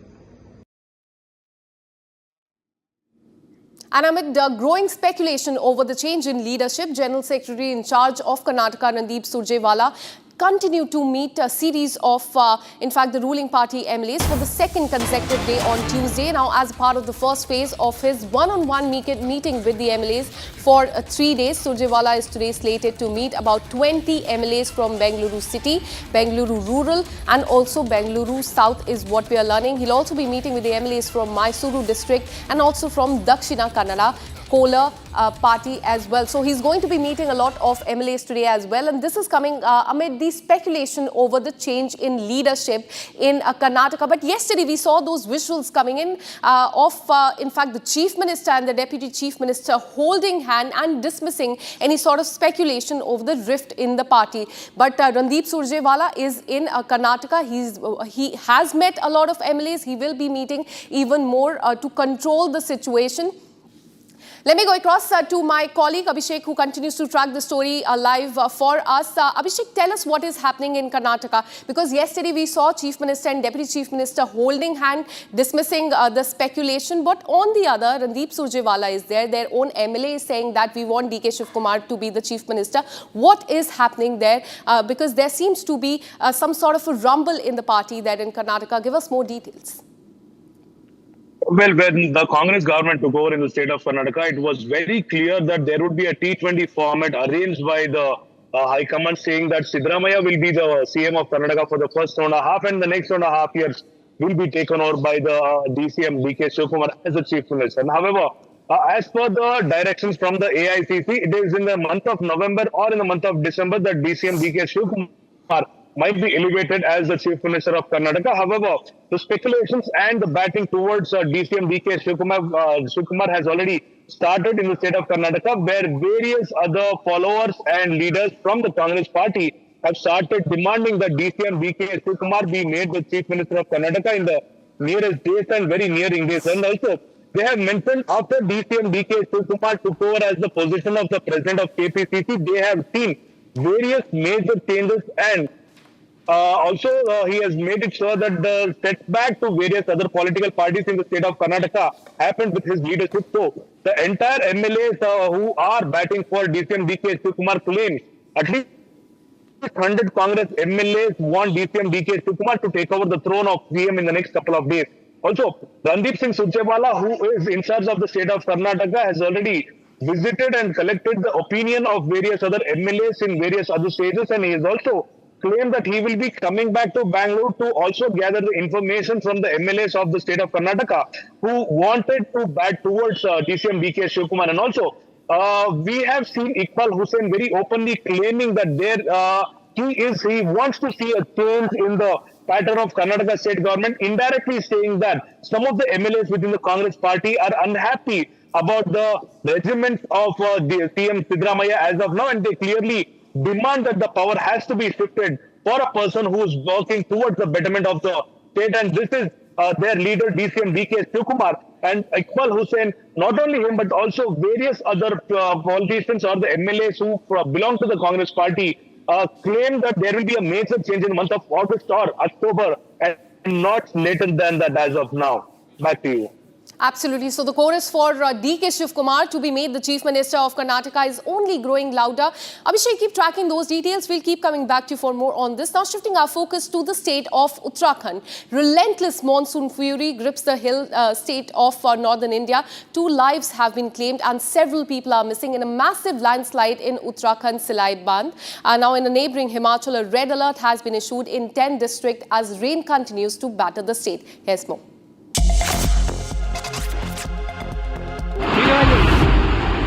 A devastating landslide has struck Uttarakhand Slits Band region in Uttarkashi district. 2 labourers have been confirmed dead, while 7 others remain missing. District Magistrate Prashant Arya inspected the area. Listen in to what he had to say. Slits Band के पास हम लोग थे और ये वही इलाका है जहाँ पे 3 तरफ से जैसा पीछे देख रहे हैं कि जो क्लाउडबर्स्ट हुआ प्रातः कल उससे 3 जगह सड़क हमारी वॉश आउट हुई है क्योंकि वो गाँव में थी तो अभी काम चल रहा है हमारा।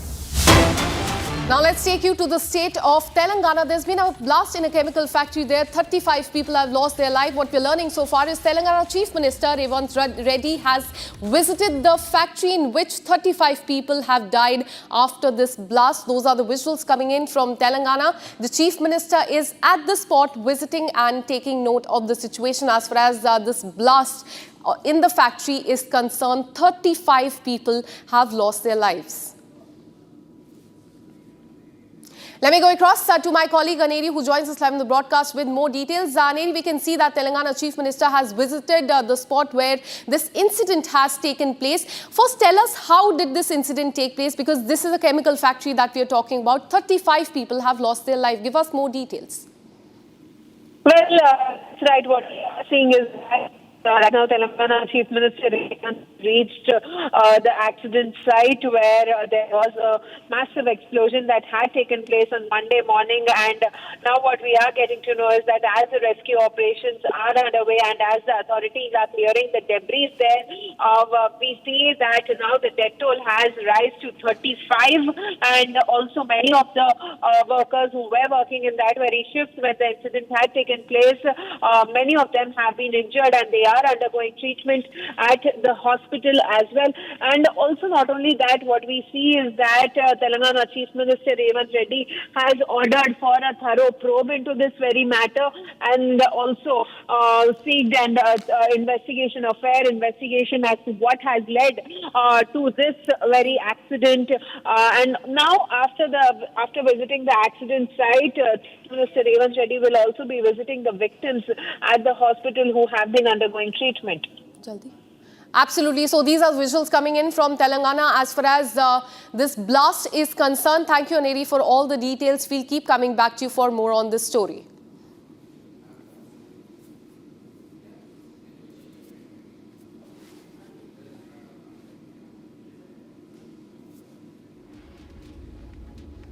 Well, those are the visuals you can see from Telangana. Chief Minister is at the spot taking stock of the situation as far as this blast in a chemical factory is concerned. Now, shifting our focus, we have another breaking news coming in.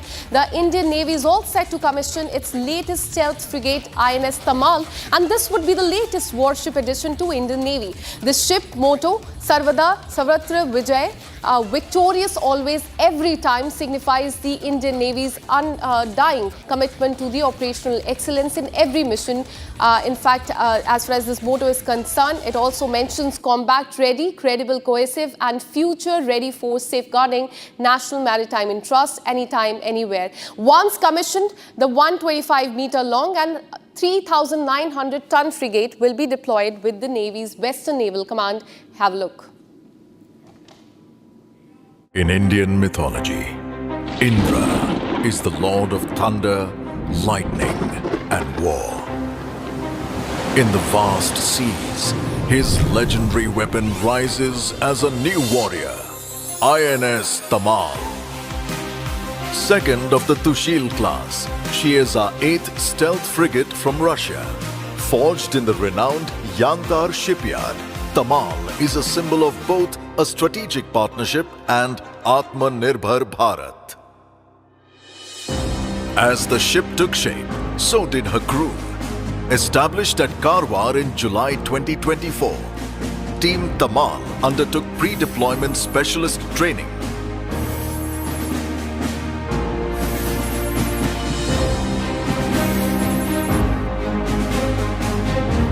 Alongside, they set the standard and forged a spirit of camaraderie, transforming them into a credible, cohesive unit. Tamal, Russian hull, Indian soul. In February 2025, they traveled to Russia to commence rigorous theory and practical systems training.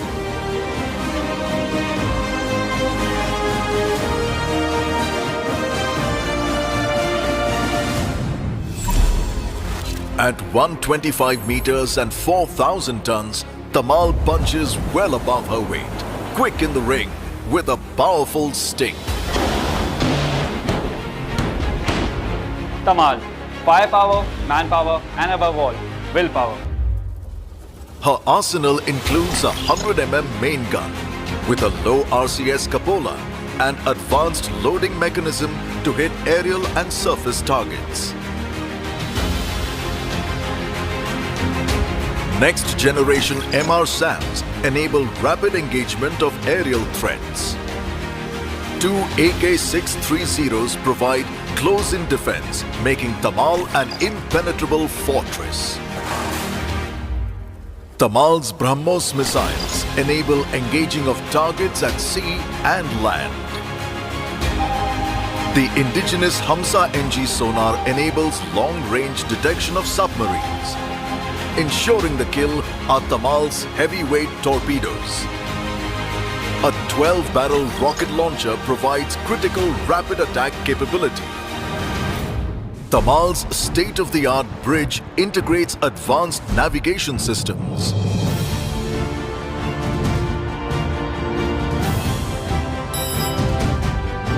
The operations room features a next-generation combat management system, which fuses all sensor data, ensuring complete battle space awareness. Tamal's Hello Hangar accommodates the Kamov 28 and 31 helicopters. Enhancing safety are automated power supply distribution and advanced firefighting and damage control systems. A Kogak propulsion plant powers Tamal, ensuring both speed and unmatched endurance. Inspired by her Russian origins and the mythological Jamwant is Foxtrot 71's fierce yet wise mascot. The Great Bears have, along with the DATS team, conducted rigorous acceptance trials in the icy Baltic.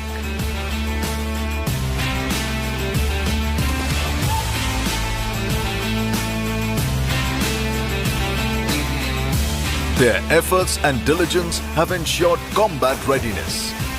To achieve our mission, we leave no wave unconquered. More than warriors, Team Tamal are also ambassadors, bridging two proud maritime nations.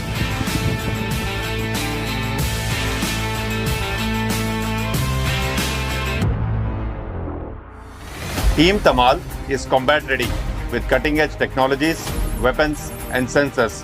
We will ensure maritime dominance anytime, anywhere, and always, true to our motto of Sarvatra Sarvada Vijaha.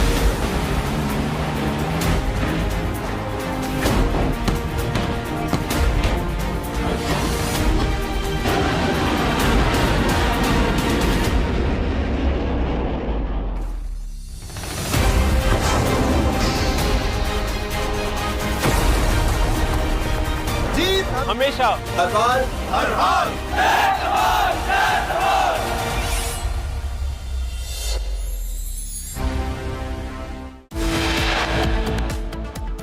And with this, we're taking a very short break. Coming up on the other side, we'll tell you about how China has delayed the border talks, calling border dispute with India complex. External Affairs Minister will be participating in a meeting of foreign ministers of the Quad grouping in the United States that will focus on the common vision of a free and open Indo-Pacific. We'll tell you about these two stories, this and much more on the other side. Keep watching Republic TV.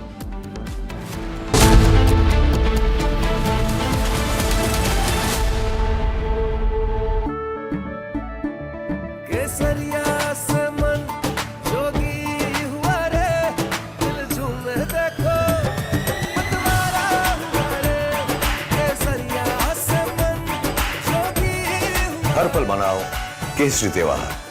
विमल, बोलो जुबान Kesari.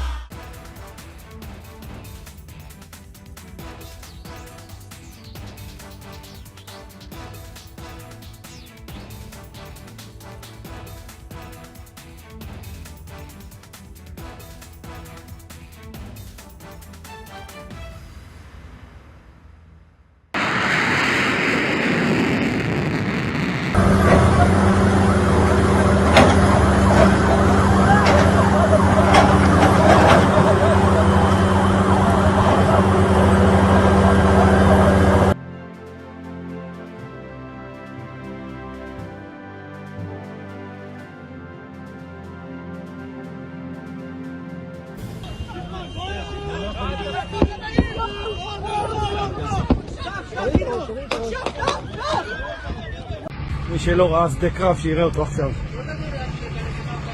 בוא. בוא אחי. שמאלה, שמאלה, שמאלה. סע, ישר, ישר. ישר. ישר.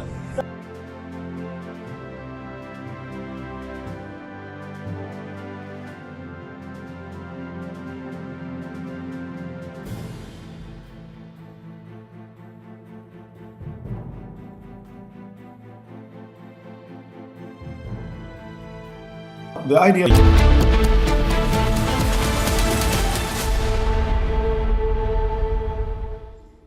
Welcome back. Let's have a look at the top national stories in 1 minute. Bharat 1 Minute brought to you by Canara Bank. Together we can. Massive face-off over Waqf Act. Bharatiya Janata Party launches attack at Akhilesh Yadav, calling for dumping of the Amendment Act and going on to say that Indi bloc is pushing for Sharia constitution. Samajwadi बाबा साहब के संविधान का सम्मान भी नहीं करते हैं। इनको तो चाहिए केवल शरिया कानून।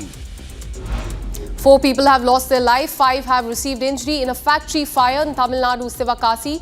Relief and rescue operation is currently underway.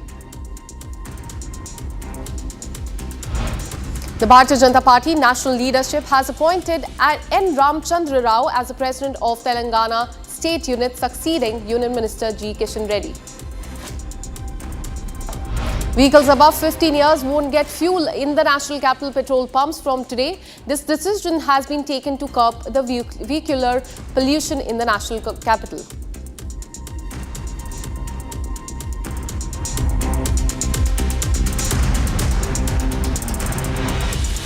And now let's have a look at the national stories within 2 minutes. We were starting from today, old vehicles, especially the ones above 10 years for diesel and 15 years for petrol, will not be fueled. There is a strict ban on fuels being put in place by the Delhi government. Behind me, you can see this pollution check counter where, as per the SOP, there has been a banner which has very clearly stated that from 1st of July 2025, fuel will not be dispensed to end-of-life vehicles, that is 15 years old petrol and 10 years old diesel vehicles, by order Delhi government. This is coming in under one of the SOPs that have been given in from the Transport Department as well as the Pollution Board in order to curb the massive pollution that happens in the national capital during the early winter months. And this goes on especially because there is a huge amount of vehicular pollution that stands out at given point. And here we can see that there have been several CCTV cameras that have also been installed as per the SOPs. One of the vehicles is being now refueled as per the visuals we are showing you, and it is indeed one of an old i10 model, but seemingly as it is getting its fuel, looks like it is less than 15 years. On the other hand, as per more SOPs, there have been the MCD volunteers who have been deployed. In fact, several police officials in the initial front of this particular petrol pump. I will show our viewers.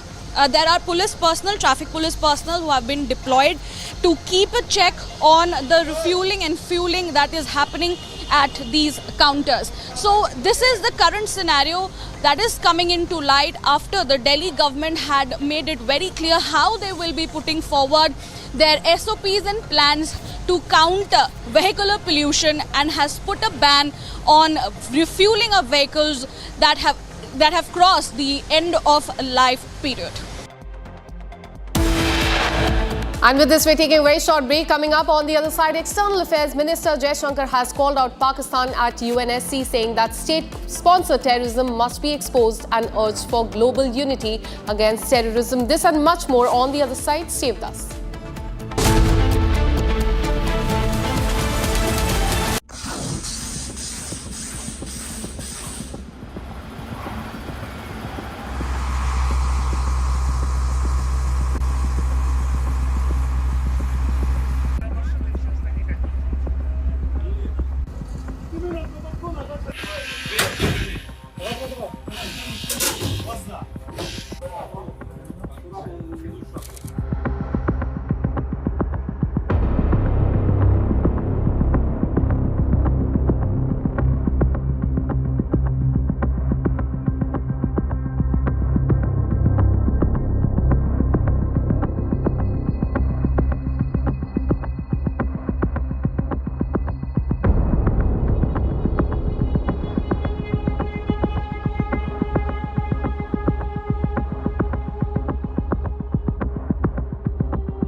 Було більш ніж 500 ударних дронів і ракет тільки за одну минулу ніч.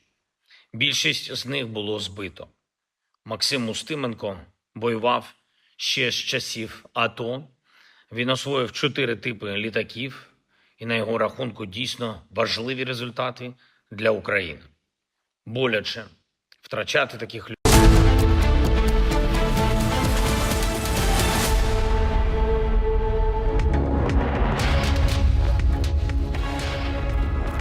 A very good morning. Hello and welcome. You're watching Republic TV with me, Akanksha Khajuria, who's going to be the Chief Minister, next Chief Minister of Karnataka. There's rumbling going on in the state. We'll tell you more about this, but first up, as always, the headlines.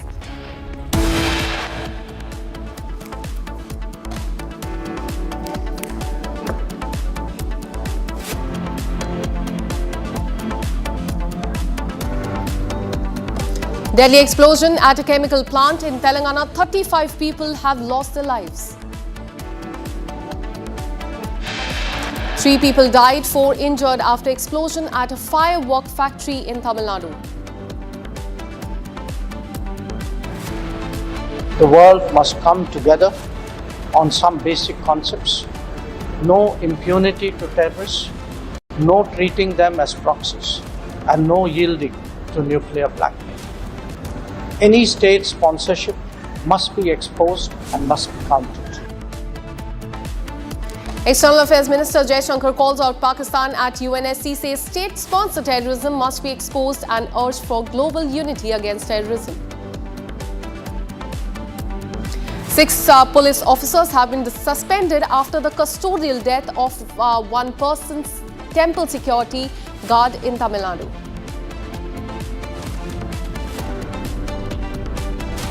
Tejashwi Yadav कह रहे थे कि भारत की संसद में पारित वक्फ संशोधन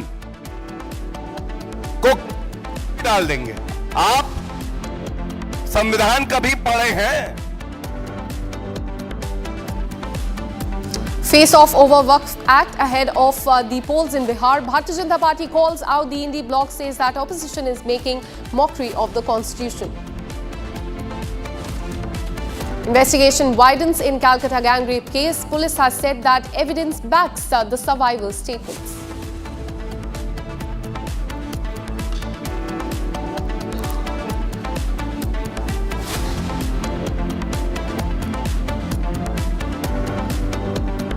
There's been a blast in a chemical factory in Telangana. 35 people have lost their life. In fact, let's get you the breaking news. What we're learning is that Telangana Chief Minister Revant Reddy has visited the factory to take stock of the situation. He's visiting the chemical factory where this blast has taken place. As we told you, 35 people have lost their life and many others are injured. You can see there on the screen, that is the Chief Minister of Telangana at the spot where this huge explosion took place yesterday. Unfortunately, 35 people have lost their life. Listen into what he said at the spot. You tell me, that's okay. What is your this thing?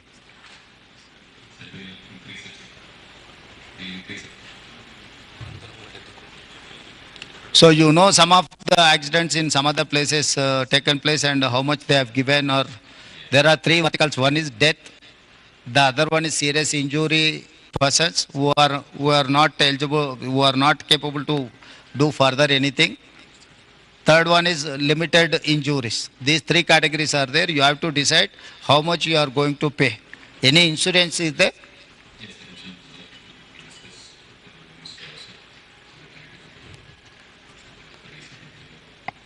So this is the time to act with humanity. So this is not, you cannot see as an accident. Now company has to think in a way.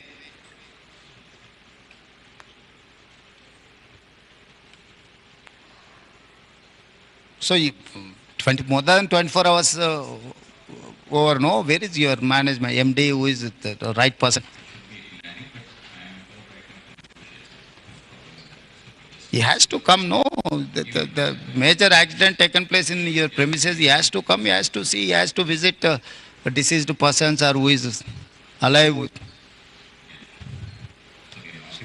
So he cannot avoid the situation, no? He has to come. Ask him to come and meet our district minister and labor and employment minister. Yes, we've been talking for the last 1 hour also, trying to come to some kind of an... So anything is there? You know, CM garu cheppinattu, what CM Saab has told, we have to now act on humanity basis. Agreed. And we are sorry to say that your top management is not here after 24 hours. So if he's so preoccupied, why he has to run the factories? Now, such a major incident, fatal incident, accident has taken place. And our government will definitely take it as a very serious view. And our Minister for Labour and Minister for Medical and Health are supervising from the past 24 hours. They can spare some time. Your management doesn't have some time to come here, right? So the executive chairman, the founder, and executive vice chairman, the co-founder, both had come yesterday to see everything. It's only when people saw... Now let me go across to our colleague Aneri, who's been tracking this story very closely. Aneri, tell us what chemical was this industry manufacturing? And secondly, we just heard the Chief Minister say that the management, top management of the country is still not at the spot even after 24 hours. Give us more details about that as well. Well, what we see is that it's been almost 24 hours, more than 24 hours. On Monday morning, this incident had taken place where there was a massive explosion, and due to the chemical, there was hazardous smoke and the reactor blast. The blast that had taken place led to a massive explosion and thick smoke coming out of that very incident site, where we see that almost a 3-story building was also collapsed, where almost 90 to 100 workers were there present in the shift. And also at the same time, now we see is that 35 people have lost their life, and almost other people who were working there who have been injured are still undergoing treatment at the hospital. And now what we see is that Telangana Chief Minister Revant Reddy has visited the accident site, and also at the same time he continues to question the management as to where is the top members of the company, like the MD, chairman, where where are they? Because they haven't yet visited or given any word or spoken any word on the incident yet. Whereas we see that the Telangana Chief Minister continues to question the lapses as to what exactly had went wrong that led to this massive explosion at the Sigachi Industries, which is said to be a chemical factory there, where it's a completely industrial area, and this incident has taken place at the Sigachi Industries. Absolutely, quite shocking what has panned out there in the state of Telangana. Chief Minister there talking about the lapses and saying that the top management has still not shown up on the site even after 24 hours. Now let's take you to the state of Tamil Nadu. Some more breaking news coming in. 4 people have lost their lives, 5 have received injury after a firework factory burst happened near Sivakasi in Tamil Nadu today morning. An investigation is underway on how this burst happened, but again a very concerning news coming in from the neighbouring state. This is Tamil Nadu, where a factory blast has taken in Sivakasi. As we told you that this is the hub of firecracker manufacturing. They supply to all the states across the nation, and this is the area where there's been a blast in the firecracker factory. Not the first time that a blast in fact has taken place in this area. Every year we hear such news coming out of this area, but as you can see on the screen, this is the place where that factory was, and as you can also see, the rescue and the search operation is underway, but unfortunately 4 people have lost their life, 5 people have received injuries. Let me go across to my colleague Sharda. Sharda, as you were telling us before as well, this is a hub of firecracker manufacturing. They supply to all the states across the nation. In fact, tell us what happened there, because not the first time that we're hearing that there's been a blast in Sivakasi. Well, the probe is now underway, checking as to what caused the blast exactly, because being it a fireworks factory, the blasts that is there are very common, and it's not the first time, as you mentioned, that Sivakasi has seen these blasts. However, now this is a major blast when compared to what happened in the previous years or in the last few months, because Tamil Nadu government had taken multiple measures to make sure that these accidental blasts do not happen, especially where the fireworks are being made in Sivakasi. Now, this particular blast has triggered what is going to happen if the fireworks continue to be in Sivakasi, because surrounding Sivakasi is multiple villages, and people from there on daily wage basis go as laborers to these firework factories. So this particular blast is the one that has caused almost 4 deaths. So what we are expecting is the government to check what is going to happen, and the probe will soon reveal what's going to happen. Back to the studio. Absolutely, very concerning visuals coming in from Tamil Nadu there. In fact, we are shifting now our focus to the state of Karnataka. In a significant development, the Central Administrative Tribunal has issued a crucial order regarding the suspension of the Additional Commissioner of Police Vikas Kumar linked to the Chinnaswamy Stadium stampede incident. The incident happened last month. Several people lost their life. Now, the Karnataka government that time, 2 days later, they had suspended Vikas Kumar and other IPS officer, holding them accountable for this incident. However, CAT has now quashed Vikas Kumar's suspension, delivering a major setback to the state government. This is a breaking update we are getting for you. Almost a month after this deadly stampede took place in the state of Karnataka. Now, in a significant development, the Central Administrative Tribunal has quashed the suspension of Vikas Kumar, who was the Additional Commissioner of Police at that time. And few days later, he was suspended by the Karnataka government. Now his suspension has been revoked, and this definitely is a huge setback to the state government. It remains to be seen what they have to say on this. But for now, the suspension of this officer, who was suspended after the Bangalore stampede, he was blamed for the incident. Now his suspension has been quashed. Let me go across to my colleague Deepak, who joins us live from the newsroom. Deepak, tell us about this police officer. His name is Vikas Singh. He was suspended by the Karnataka government last month. What made CAT to revoke the suspension in this case? Give us more details on this. Well, Akanksha, this is a major embarrassment for the Karnataka Congress government because even the BJP saw the suspension of 3 IPS officers as nothing but, the government turning them into scapegoats, and they had also sent these orders to the central agency as well. And now CAT has come down heavily on the Karnataka government, and in a major embarrassment for the Karnataka government, the CAT has revoked and it has also quashed the suspension of Vikas Kumar, ruling that the action taken was arbitrary, possibly taken in haste, and also lacked proper procedural backing. And this is being seen as a major setback for the Karnataka government, which had projected, tough administrative actions in the immediate aftermath of the stampede to pacify public anger. But the BJP also saw this as a move to cover up, the government's lapses on its part. No proper directives issued, and they didn't even pay heed to the police commissioner's words as well, where he said that there was not enough time for them to make the elaborate arrangements for the victory parade and also the celebration of RCB's first title victory in the IPL. And following that, there was a stampede that claimed the lives of 11 innocent fans. And after that, what the Karnataka government did was, instead of taking responsibility and also bringing those accountable to book, they punished and they sacked IPS officers. And now with the CAT revoking the suspension, it comes as a major embarrassment because the Karnataka government had acted in haste, and the move was nothing but arbitrary, is what the CAT has said. Absolutely huge embarrassment for the government of Karnataka there. Without following the procedure, they sacked this IPS officer whose suspension has now been revoked.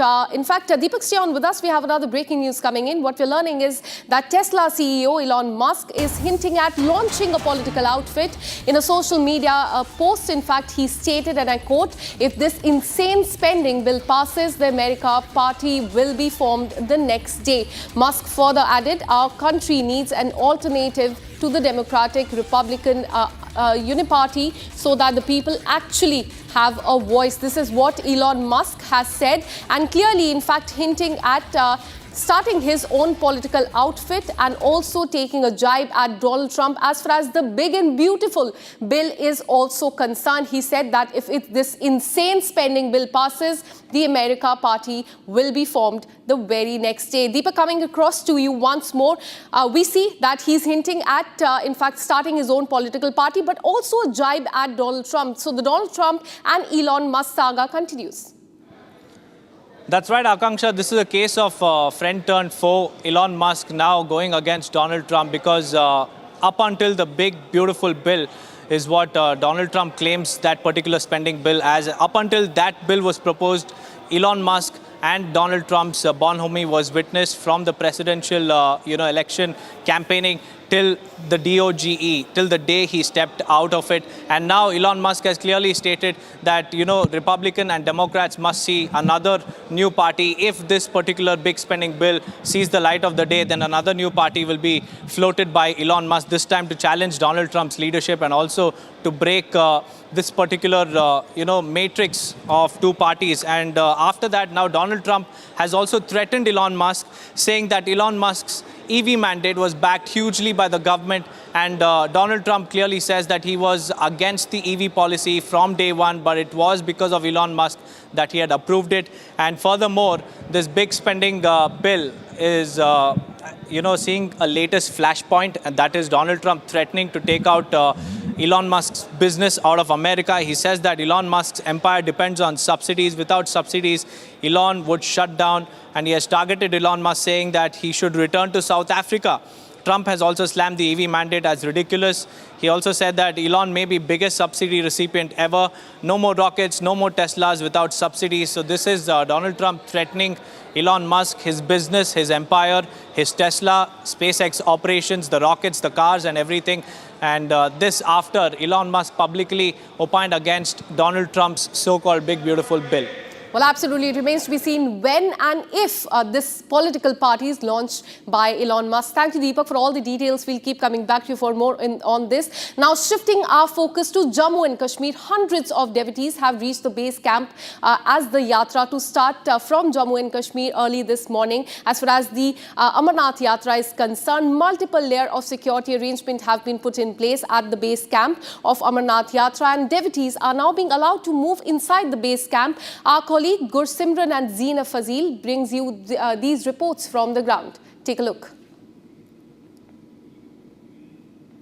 Amarnath Yatra begins on the July 3rd and we are seeing the Yatris have started arriving here at the Yatra Bhavan. Right now we are reporting from Srinagar's Yatra Bhavan and my Vijay Firdos is showing you the visuals from the camp, the Bhavan, where you say their baggage is being scanned. Those people who are taking the entry inside the Bhavan, there first of all the security apparatus that they see here is the baggage scanner. You have to scan your baggage before you go inside. Then you see the security arrangements, the kind of traffic police is there, the municipality is managing, the Amarnath Shrine Board is entirely managing the entire Yatra. Then we are seeing the support is coming from the Jammu and Kashmir Police, Army as well as CRPF. This time the technology has added a booster shot in the arms of the Joint Security Forces. The technology is being used like the face recognition devices. This is for those elements, those who have the bad history, their face will immediately get recognized and it will alert the security forces. Meanwhile, quick reaction teams are there. The commando vehicles that can be seen on the highway. In fact, the CRPF is there. ITBP is also there because ITBP plays an important role when it comes to the mountain range, and these Yatris will be taking the route of the treacherous route for where they require help. Meanwhile, we are seeing the medical facilities also being arranged, and then you see the 100-bedded hospitals. One is at the Baltal and another is at the Pahalgam. Meanwhile, you see the security that has been beefed up here because the Yatris have started arriving here.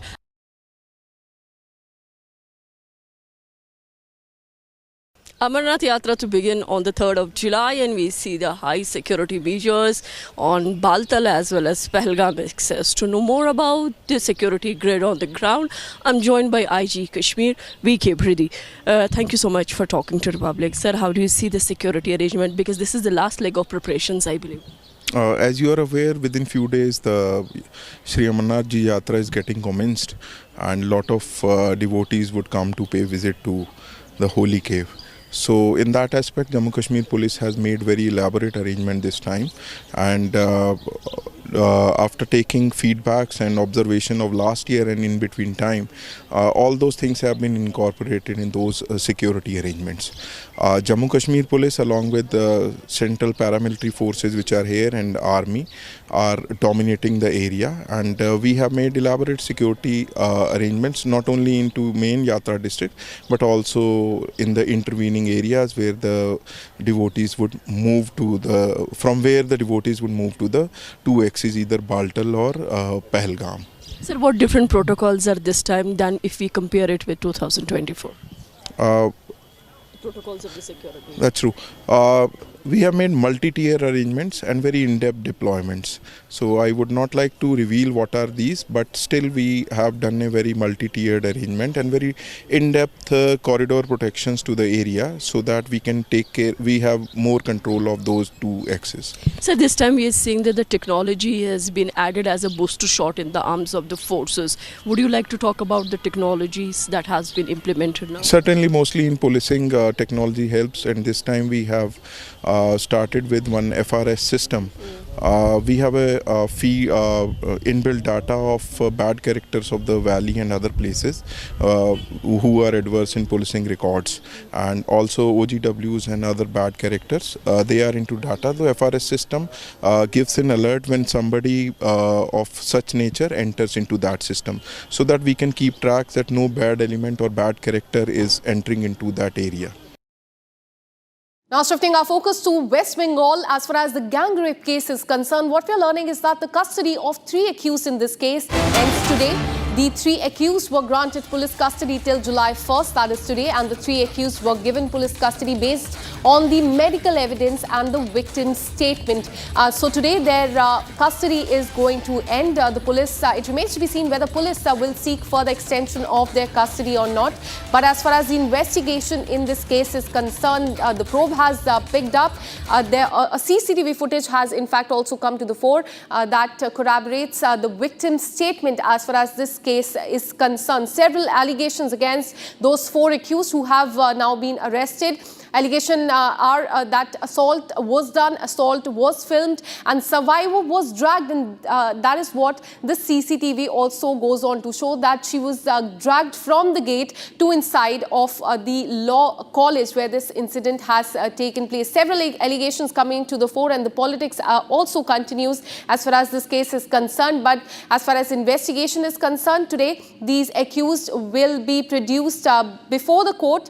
It remains to be seen whether their custody will be extended or not. Let me go across to my colleague Shivang, who joins us from the newsroom. Shivangi, tell us about the probe in this matter, because what we are learning is that the accused will be produced before the court once again. It remains to be seen whether their custody will be extended or not. But tell us about the allegations and the probe in this case. That is right. Akansha, as we're tracking the story very, very closely here in Republic TV, we're coming to know that today is the last day of the custody, which will be ending. And like you are pointing out, it is very possible that the police might want to extend that custody. There are 4 accused in this case, and we are seeing that as the probe is continuing, the survivor has also given a statement before the magistrate. It's been recorded under section 164, and she has also undergone medical examination in this case. So one part is, of course, the accused custody is ending today. Now what will happen next in court will be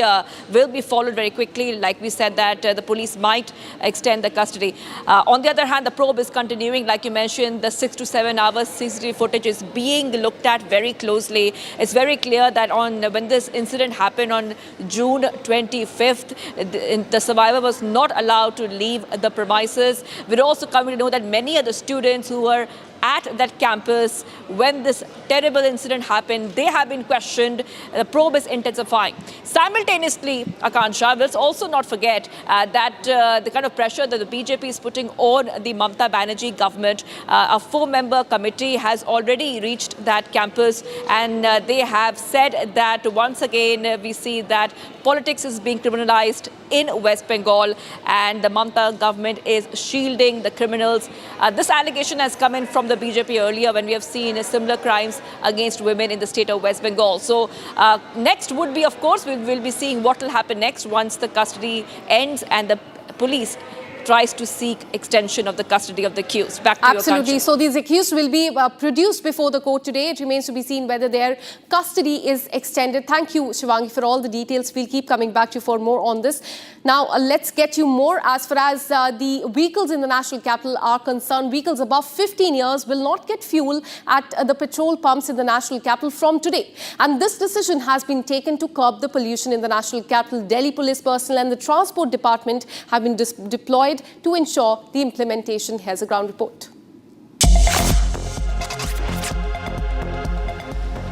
We were starting from today, old vehicles, especially the ones above 10 years for diesel and 15 years for petrol, will not be fueled. There is a strict ban on fuels being put in place by the Delhi government. Behind me, you can see this pollution check counter where, as per the SOP, there has been a banner which has very clearly stated that from 1st of July 2025, fuel will not be dispensed to end-of-life vehicles, that is 15 years old petrol and 10 years old diesel vehicles, by order Delhi government.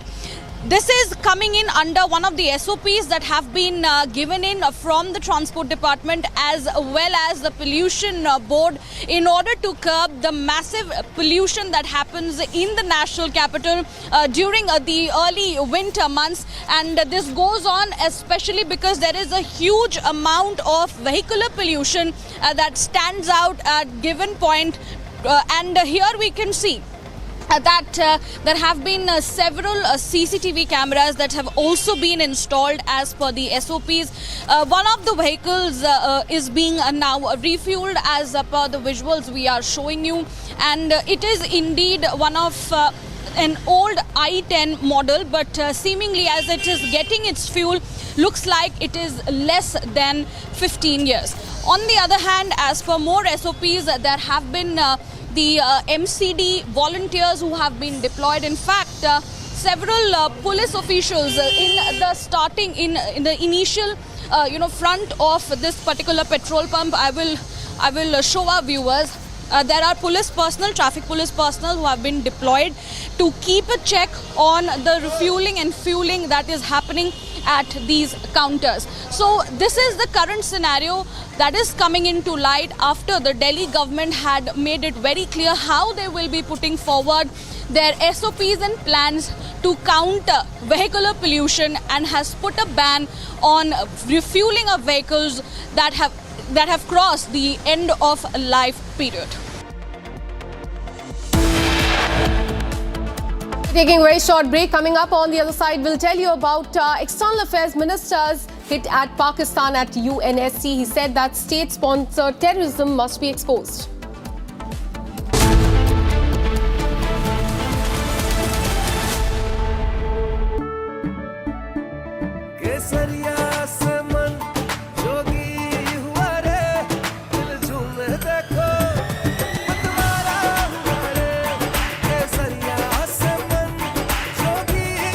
हर पल मनाओ केसरी त्योहार।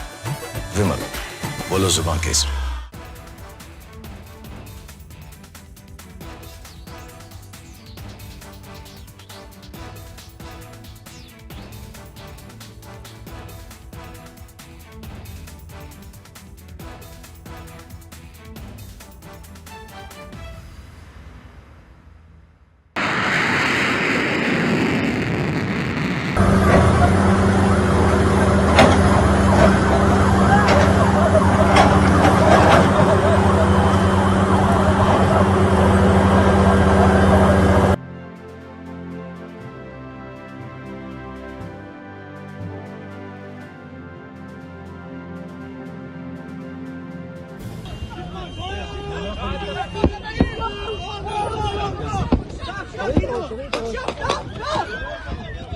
מי שלא ראה שדה קרב שיראה אותו עכשיו.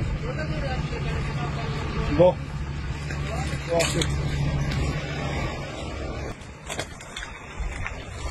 שמאלה, שמאלה, שמאלה.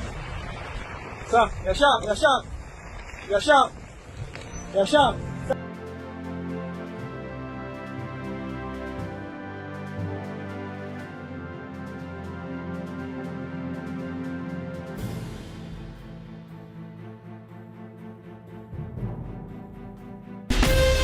From Asia's largest news headquarters,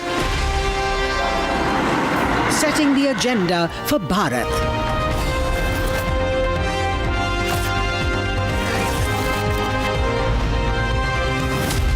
You're watching Republic.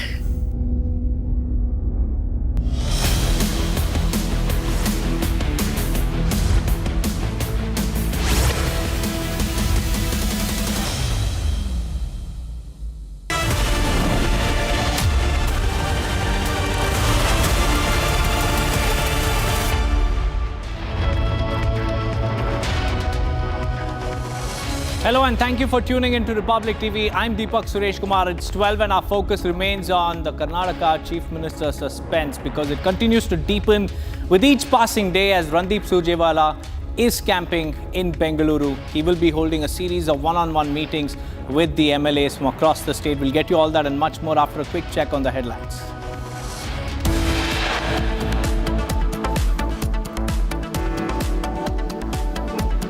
Deadly explosion at chemical plant in Telangana, 35 dead and over 34 injured. Chief Minister Revant Reddy takes stock of the situation. 3 people dead and 4 injured after an explosion at firework factory in Tamil Nadu, Shivakasi.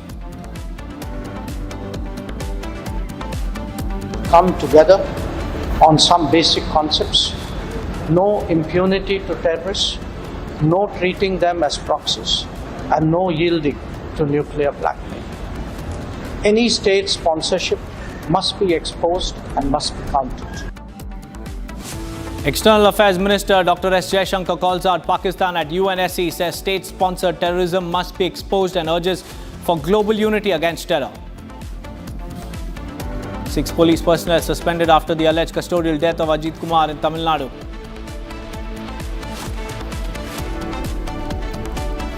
Major lapses in the ongoing Karnataka caste census exposed. Republic gets documents that show lack of verification, no public interaction.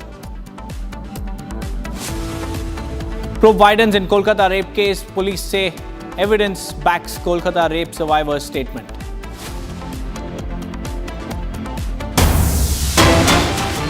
We have some big breaking news coming in, viewers. Vijay Agarwal, the lawyer representing Mehul Choksi, moves Special Sessions Court in Mumbai against ED's bid to tag Choksi a fugitive offender. The hearing in Choksi's arrest in Belgium will happen next in September now in the Belgium court. This is the big breaking news that we are tracking at the moment. It's a crucial update that we have right now. Choksi's lawyer has moved the Special Sessions Court in Mumbai against ED's bid to tag Choksi a fugitive offender. Now, the hearing in Choksi's arrest in Belgium will happen next in September now in the Belgium court. Soumya is joining us live. Soumya, help us understand the latest that's coming in. Mehul Choksi's lawyer has moved the Special Sessions Court in Mumbai and the next hearing is in the Belgium court in September. What more do we have? Yes, see Deepak, these are two different situations in the Mehul Choksi case. One being ED has moved a bid to tag Mehul Choksi an economic fugitive offender. Now against that, the lawyer representing Mehul Choksi's case, Vijay Agrawal, has now moved a plea against ED in the Mumbai's Special Sessions Court. A special judge under the PMLA Act and also the same judge designated under the Fugitive Act has moved this application in the Special Sessions Court. And now Vijay Agrawal, representing the case of Mehul Choksi, has argued against the ED's bid to tag Mehul Choksi a fugitive offender on two bases. One being that he did not run away from a country. He had proper clearances from the Mumbai police, and at that time his name was not, he was nowhere named in any of the FIRs, and he was not wanted anywhere. And the second situation that he has been arguing upon in this case is that it is not the case that he does not want to come back to India and to save himself from the prosecution. He went on to argue that given his kidnapping case and given his illness, he cannot be available here in India. However, he has put forward the option of representing before the authorities through via video conferencing, and went on to also argue that he is detained there in Belgium on the request put forward by the Indian authorities. So on what basis and what grounds are they asking to name his client Mehul Choksi a fugitive offender? Now we talk about his detention there in Belgium, which was made earlier this year in April. The next hearing is scheduled to take place in September. The exact date is yet to be confirmed. Right, Soumya, this move could be seen as a move to buy time and block ED's bid. But many thanks, Soumya, for joining us with those details. Let's now listen into that exclusive conversation that Republic had with Mehul Choksi's lawyer. They have filed one misconceived application to tag Mr. Mehul Choksi as a fugitive offender, because there are two requirements for terming a person as a fugitive. Either the person has run away from India to avoid the criminal prosecution. That criteria is not satisfied, because when my client left India, he had taken a clearance from Mumbai police and he was not wanted anywhere. Even the FIR was not registered. Second criteria is if he is abroad, then he is not returning in order to avoid criminal prosecution. Second criteria is not satisfied, because of that kidnapping attempt that happened on him, and then he was ill also. So he was, by the orders of the court, he was supposed to be staying in Antigua. And now, because after that his RCN was withdrawn by the Interpol, so then he moved to Belgium. And now that he has been arrested there, so if a person has been arrested, so how is he a fugitive? So a definition does not satisfy. So even earlier, because conceding all these arguments, ED was not successful. It has been years since ED has been trying this. But now, because of this recent development in Belgium, we have moved an application day before, stating that these proceedings should now be terminated, because the purpose of the Fugitive Act is that the person should be submitting to the jurisdiction of the court. Now, on the request of the investigating agencies, he is arrested. So how can you term as a fugitive here? Can you share the details where you have moved this play in Mumbai? And second, how does the detention of Mehul Choksi there in Belgium strengthens your case?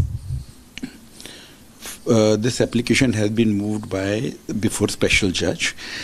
The special judge under PMLA is also designated as a special judge under the Fugitive Act.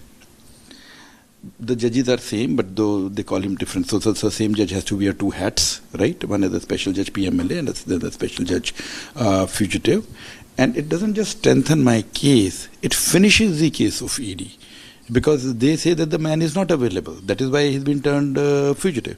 Now, when on your request, the man is arrested away, 7 seas away, and then he's not being able to go anywhere because he's in detention on your request. So you are preventing him from moving anywhere. So how can he be a fugitive? So this is what the court will determine. So seeing our application, Mr. Beni Gaonkar appeared on behalf of ED and Ms. Kavita Patil. So they have taken time and they will respond to the application. Then the legal arguments will take place. The next date, I believe, is 18th July. Moving on, viewers, in a shocking expose, Republic Kannada has blown the lid off of a major scandal as far as the Karnataka caste census is concerned. Major lapses have been witnessed, have been exposed in the ongoing caste census. BBMP revenue staff were found pasting survey completed stickers on the homes without even interacting with the residents. And the survey, which is meant to collect accurate caste data, has allegedly been conducted without following any official protocols. All the protocols have been thrown to the wind, and you could see how the BBMP officials are seen pasting caste census complete stickers on the homes of Bengaluru. And this is a process that is meant to map the social realities of the state, now stands exposed as deeply flawed because none of these protocols have been followed. In fact, Abhishek is joining us live. Abhishek, this is this is another major scandal of Karnataka, where you can see how, without even following any protocol, without interacting with the people of the state, caste census complete posters have been pasted on homes. Tell us about what the state's response has been to this. Deepak, looking at the work style of the BBMP staff of the Karnataka state government, it is very clear that the intention of the government is not to support the people of Karnataka to get the equality in the society. However, we have very clearly shown and we have very clearly seen the visuals where the officials have visited various other places. They just visit the doors of the houses. They run to each and every place and they just make sure that the sticker is pasted on their walls, which claims that the survey has been completed by taking all the necessary data. If the survey isn't completed, there is a QR code in which the person will have to scan himself and then provide the data to the Karnataka state government or the survey department. So the basic problem is when the government doesn't want to complete the survey in the scientific way, why is it also using the staff from various other wings of government to only make sure the BJP also claims that the government is doing this to make sure or to wipe the tears from the eyes of people and probably to misconduct and misdirect them, stating that the government might be doing something for the betterment of the people. However, the clarity is that the officials aren't directing the staff to make sure that the survey is completed only by taking the actual data from the person themselves. In the entire city of Bangalore, various other political leaders also have seen these kind of posters pasted on their walls of their homes, which also clearly mentions and who also directly complained that none of the staff from the BBMP or the survey department or the government actually visited their house, but just in the span of seconds, they could only see a person running towards their house, pasting the sticker, and then running towards another house. So, if this is the style the survey is being conducted, there is 100% guarantee that the equality or the caste census report will obviously be unscientific and will obviously hinder the facts what the Karnataka state government is actually working on. Deepak. That's right, Abhishek. This is nothing but, the caste census exercise has been reduced to a nothing but, tick box farce. As you can see on our screens, viewers, there you see BBMP officials, BBMP personnel just running from one house to another, plastering stickers that, clearly goes on to show that this was nothing but a token of an experiment that was planned and conducted by the Karnataka government. No real interactions, no protocols followed. In fact, Abhishek, stay on with us as we take our viewers through these pictures coming in.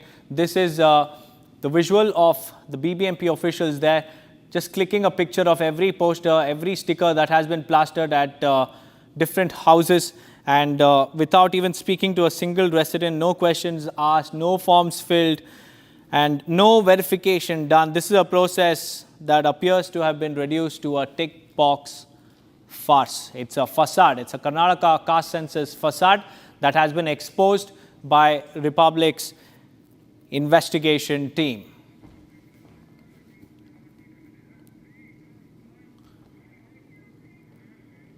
We have more breaking news coming in, viewers. General Secretary in charge of Karnataka, Randeep Surjewala, continued his series of meetings with the state's ruling party legislators for the second consecutive day today. And as part of the first phase of his one-on-one meetings with the MLAs for 3 days, Surjewala is slated to meet about 20 MLAs from Bengaluru City, Bengaluru Rural, Bengaluru South, Chamarajnagara, Mysuru district, and also from Dakshina Kannada and Kolar as well. So this is day 2 of Randeep Surjewala's one-on-one meetings with the MLAs from different districts, different constituencies, Bengaluru Rural, Bengaluru South, Chamarajnagara, Mysuru district, and even from Dakshina Kannada and Kolar as well. Abhishek, tell us about these meetings, because ever since Randeep Surjewala has landed in Bengaluru, his presence there has fueled speculations of chief ministerial change. Will we see a change in the top post of Karnataka? And also tell us about these one-on-one meetings. What do they signify? Well, Deepak, when the Karnataka state government was taken over by the Congress party 2 years ago, it was very clearly mentioned that the government will be following a format of T20 format, wherein CM Siddaramaiah and BCM DK Shivkumar will be sharing the chair of the post of CM for the 2.5 years consecutively. So the changes were supposed to happen in the month of November or December. However, there is a speculation stating that the followers of DCM DK Shivkumar are demanding that CM Siddaramaiah has to step down as soon as possible, and also DCM DK Shivkumar be elevated to the post of CM in the next couple of days. And also, we have been told, or we have been informed by various MLAs from the Congress party itself, that Randeep Surjewala is here to mention the changes of the position of CM Siddaramaiah in the next couple of days. And also, Iqbal Hussain very clearly mentioned at least 100 MLAs of Congress party who are in the ruling want the change of CM, because they wanted to see a person that caliber to run the state in the next couple of weeks is what Iqbal Hussain demands as of now. And after which, Randeep Singh Surjewala, who is in charge of Karnataka Pradesh Congress Committee and also who's looking after the Delhi portion of the Karnataka state government, he has mentioned that he will be collecting the opinion of all the sectors of MLAs from various other locations and various other Vidhan Sabha constituencies, and also he will be taking the message of the Karnataka state to the High Command, and they will have a discussion on when there will be a change in the government, is what he indirectly claims. Also, Satish Jarkiholi and various other leaders, while reacting to the media, have mentioned that there will be a change in either the cabinet or the position of the chief minister in the month of October or November. However, some of the ministers also claim that there might be a very major reshuffle in the cabinet, which might not be related to the CM. So there is a speculation only that is happening in the state of Karnataka. We will have to see what CM Siddaramaiah and DCM DK Shivkumar will have to say about this. And also, we are waiting for updates from the AICC High Command as of now. Deepak. Right, Abhishek, High Command in the Congress needs to be defined, because Mallikarjun Kharge there, instead of addressing the rumors, has passed the buck saying the High Command will decide. So we have to wait and watch whether he's referring to the Gandhis, because there's a complete state of confusion in Karnataka. Nobody knows what's happening. There's meetings. MLAs are claiming DK should be the CM, and the future looks very bleak. But now what we're about to tell you, viewers, is for all of y'all who own vehicles which are above 15 years, because y'all won't get fuel at Delhi petrol pumps from today. And the decision has been taken to curb vehicular pollution. Delhi Police personnel and Transport Department have been deployed to ensure the implementation as well. Here's a ground report.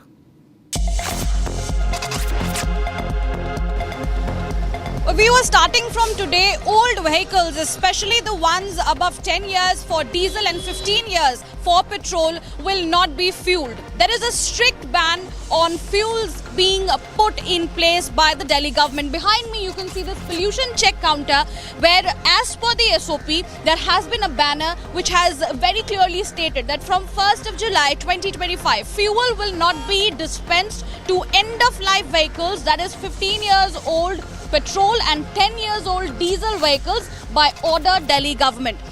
This is coming in under one of the SOPs that have been given in from the Transport Department as well as the Pollution Board in order to curb the massive pollution that happens in the national capital during the early winter months. And this goes on especially because there is a huge amount of vehicular pollution that stands out at given point. And here we can see that there have been several CCTV cameras that have also been installed as per the SOPs. One of the vehicles is being now refueled as per the visuals we are showing you, and it is indeed one of an old i10 model, but seemingly as it is getting its fuel, looks like it is less than 15 years.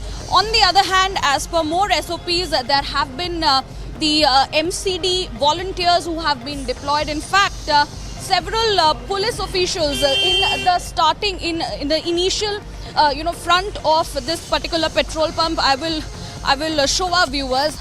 There are police personnel, traffic police personnel who have been deployed to keep a check on the refueling and fueling that is happening at these counters. So this is the current scenario that is coming into light after the Delhi government had made it very clear how they will be putting forward their SOPs and plans to counter vehicular pollution, and has put a ban on refueling of vehicles that have crossed the end of life period. Moving on, viewers, Telangana Chief Minister Revant Reddy has visited the factory in which 35 people have lost their lives after a blast was reported. The death toll in Telangana chemical plant explosion has risen to 35, and as per officials, several bodies have been found from under the rubble while removing it, and as many as 31 bodies have been extricated from the debris, while 3 died in the hospital while undergoing treatment. Officials say that the last leg of rescue operations was still underway. And now Telangana Chief Minister has taken stock of the situation by visiting the blast site where once a factory was present. Now Telangana Health Minister has said that Chief Minister Revant Reddy will take stock of the situation, and the future course of action will be decided. But what we understand is that the investigations have begun to understand what the reason is for the blast. సిబ్బంది, revenue సిబ్బంది అన్ని శాఖలను సమన్వయం చేసుకుంటూ అక్కడ చర్యలకు ఉపక్రమించడం జరిగింది. మంత్రుల పర్యవేక్షణతో పాటు ఈరోజు నేనే స్వయంగా ఇక్కడికి వచ్చి దుర్ఘటనను పరిశీలించి దీనికి సంబంధించిన వివరాలను సేకరించి దానికి సంబంధించిన ప్రభుత్వం తీసుకోవాల్సిన చర్యలను అన్నిటిని కూడా ప్రభుత్వం చేపట్టవలసిన బాధ్యతను కూడా ఈరోజు అధికారులకు ఆదేశాలు ఇవ్వడం జరిగింది. ఈ దురదృష్టకరమైన సంఘటనలో ప్రాణాలు కోల్పోయిన వాళ్ళు బీహార్, ఒడిశా, మధ్యప్రదేశ్, ఆంధ్రప్రదేశ్, తెలంగాణ రాష్ట్రాలకు సంబంధించిన వాళ్ళు ఉన్నారని ప్రాథమిక సమాచారం అందింది. ఇప్పటి వరకు అధికారులు అందిస్తున్న సమాచారం మేరకు దాదాపుగా 36 ప్రాణాలు పోయినాయి. ఇంకా కొంతమంది అచూకీ లేదు. చాలా వరకు వివరాలను సేకరించే ప్రయత్నంలో అధికారులు. Well, that is Revant Reddy saying that he personally visited the blast site. He's taken stock of the situation, and he has said that people who have lost their lives are from different states, not just of Telangana, and he has also said that relief will also be announced. Let me try and understand what he's saying further. ఈరోజు పర్యవేక్షిస్తున్నారు. ఏది ఏమైనా ఈ దురదృష్టకరమైన సంఘటనను ప్రభుత్వము చాలా తీవ్రంగా పరిగణిస్తుంది.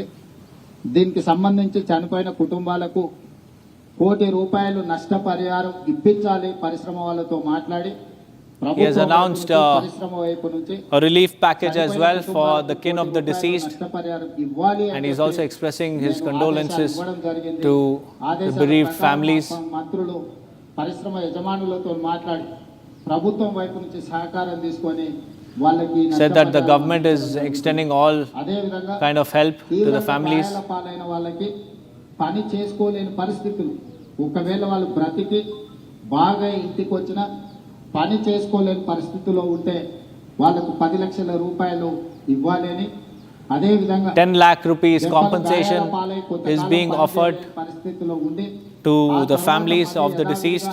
వాళ్ళు పనులకు వెళ్ళే పరిస్థితి ఉంటే వాళ్ళకు 5 లక్షల రూపాయలు ఇవ్వాలని, అదే విధంగా ఈ దుర్ఘటనలో ఏదైతే వైద్య సహాయం అందించాలనో 100% వాళ్ళకి And 5 lakh rupees has been announced for all those who have suffered injuries in this particular blast incident.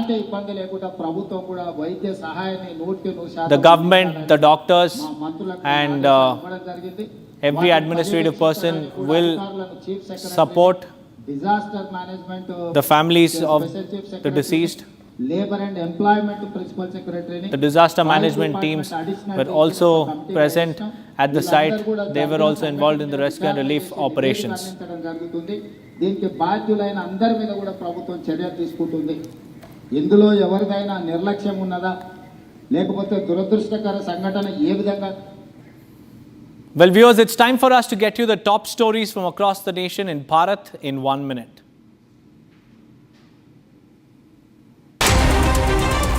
Bharat 1 Minute brought to you by Canara Bank. Together we can. Massive face-off over Waqf Act. BJP launches attack at Akhilesh Yadav calling for dumping of Waqf Amendment Act. BJP said that Indi bloc is pushing for Sharia constitution.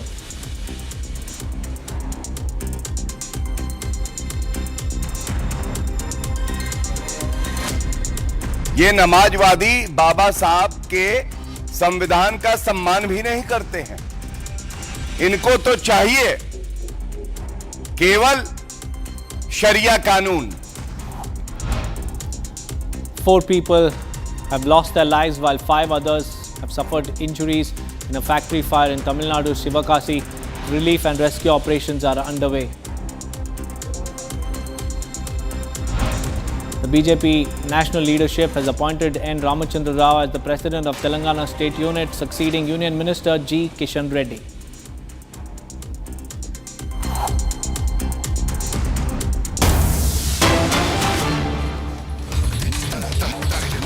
Viewers, we have some big breaking news coming in. A truck has now plunged into the Baraka River in Giridih in Jharkhand. The driver was rescued after intense rescue operations. A cargo truck broke through the railing of a bridge over the Baraka River between Giridih and Dumri in Jharkhand, and it has plunged into it from a height of approximately 40 feet. And due to heavy rainfall, the river was flowing with great force at the time of the accident. There you can see, these are the pictures of the truck that veered off track and it fell, it plunged into the Baraka River in Jharkhand. Fortunately, the driver was rescued after a Herculean rescue operation was witnessed at the site.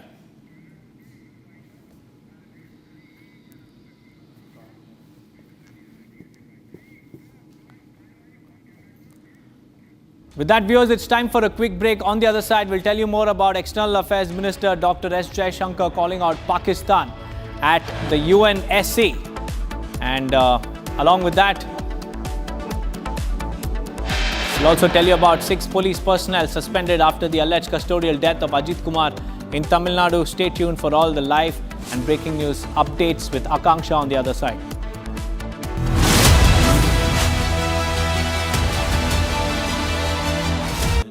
Amity has been ranked India's #1 not-for-profit private university for 11th year, with top 10 ranked institutions in management, engineering, biotech, law, masscom, telecom, hospitality, fashion and more. Yet another top ranking for Amity University.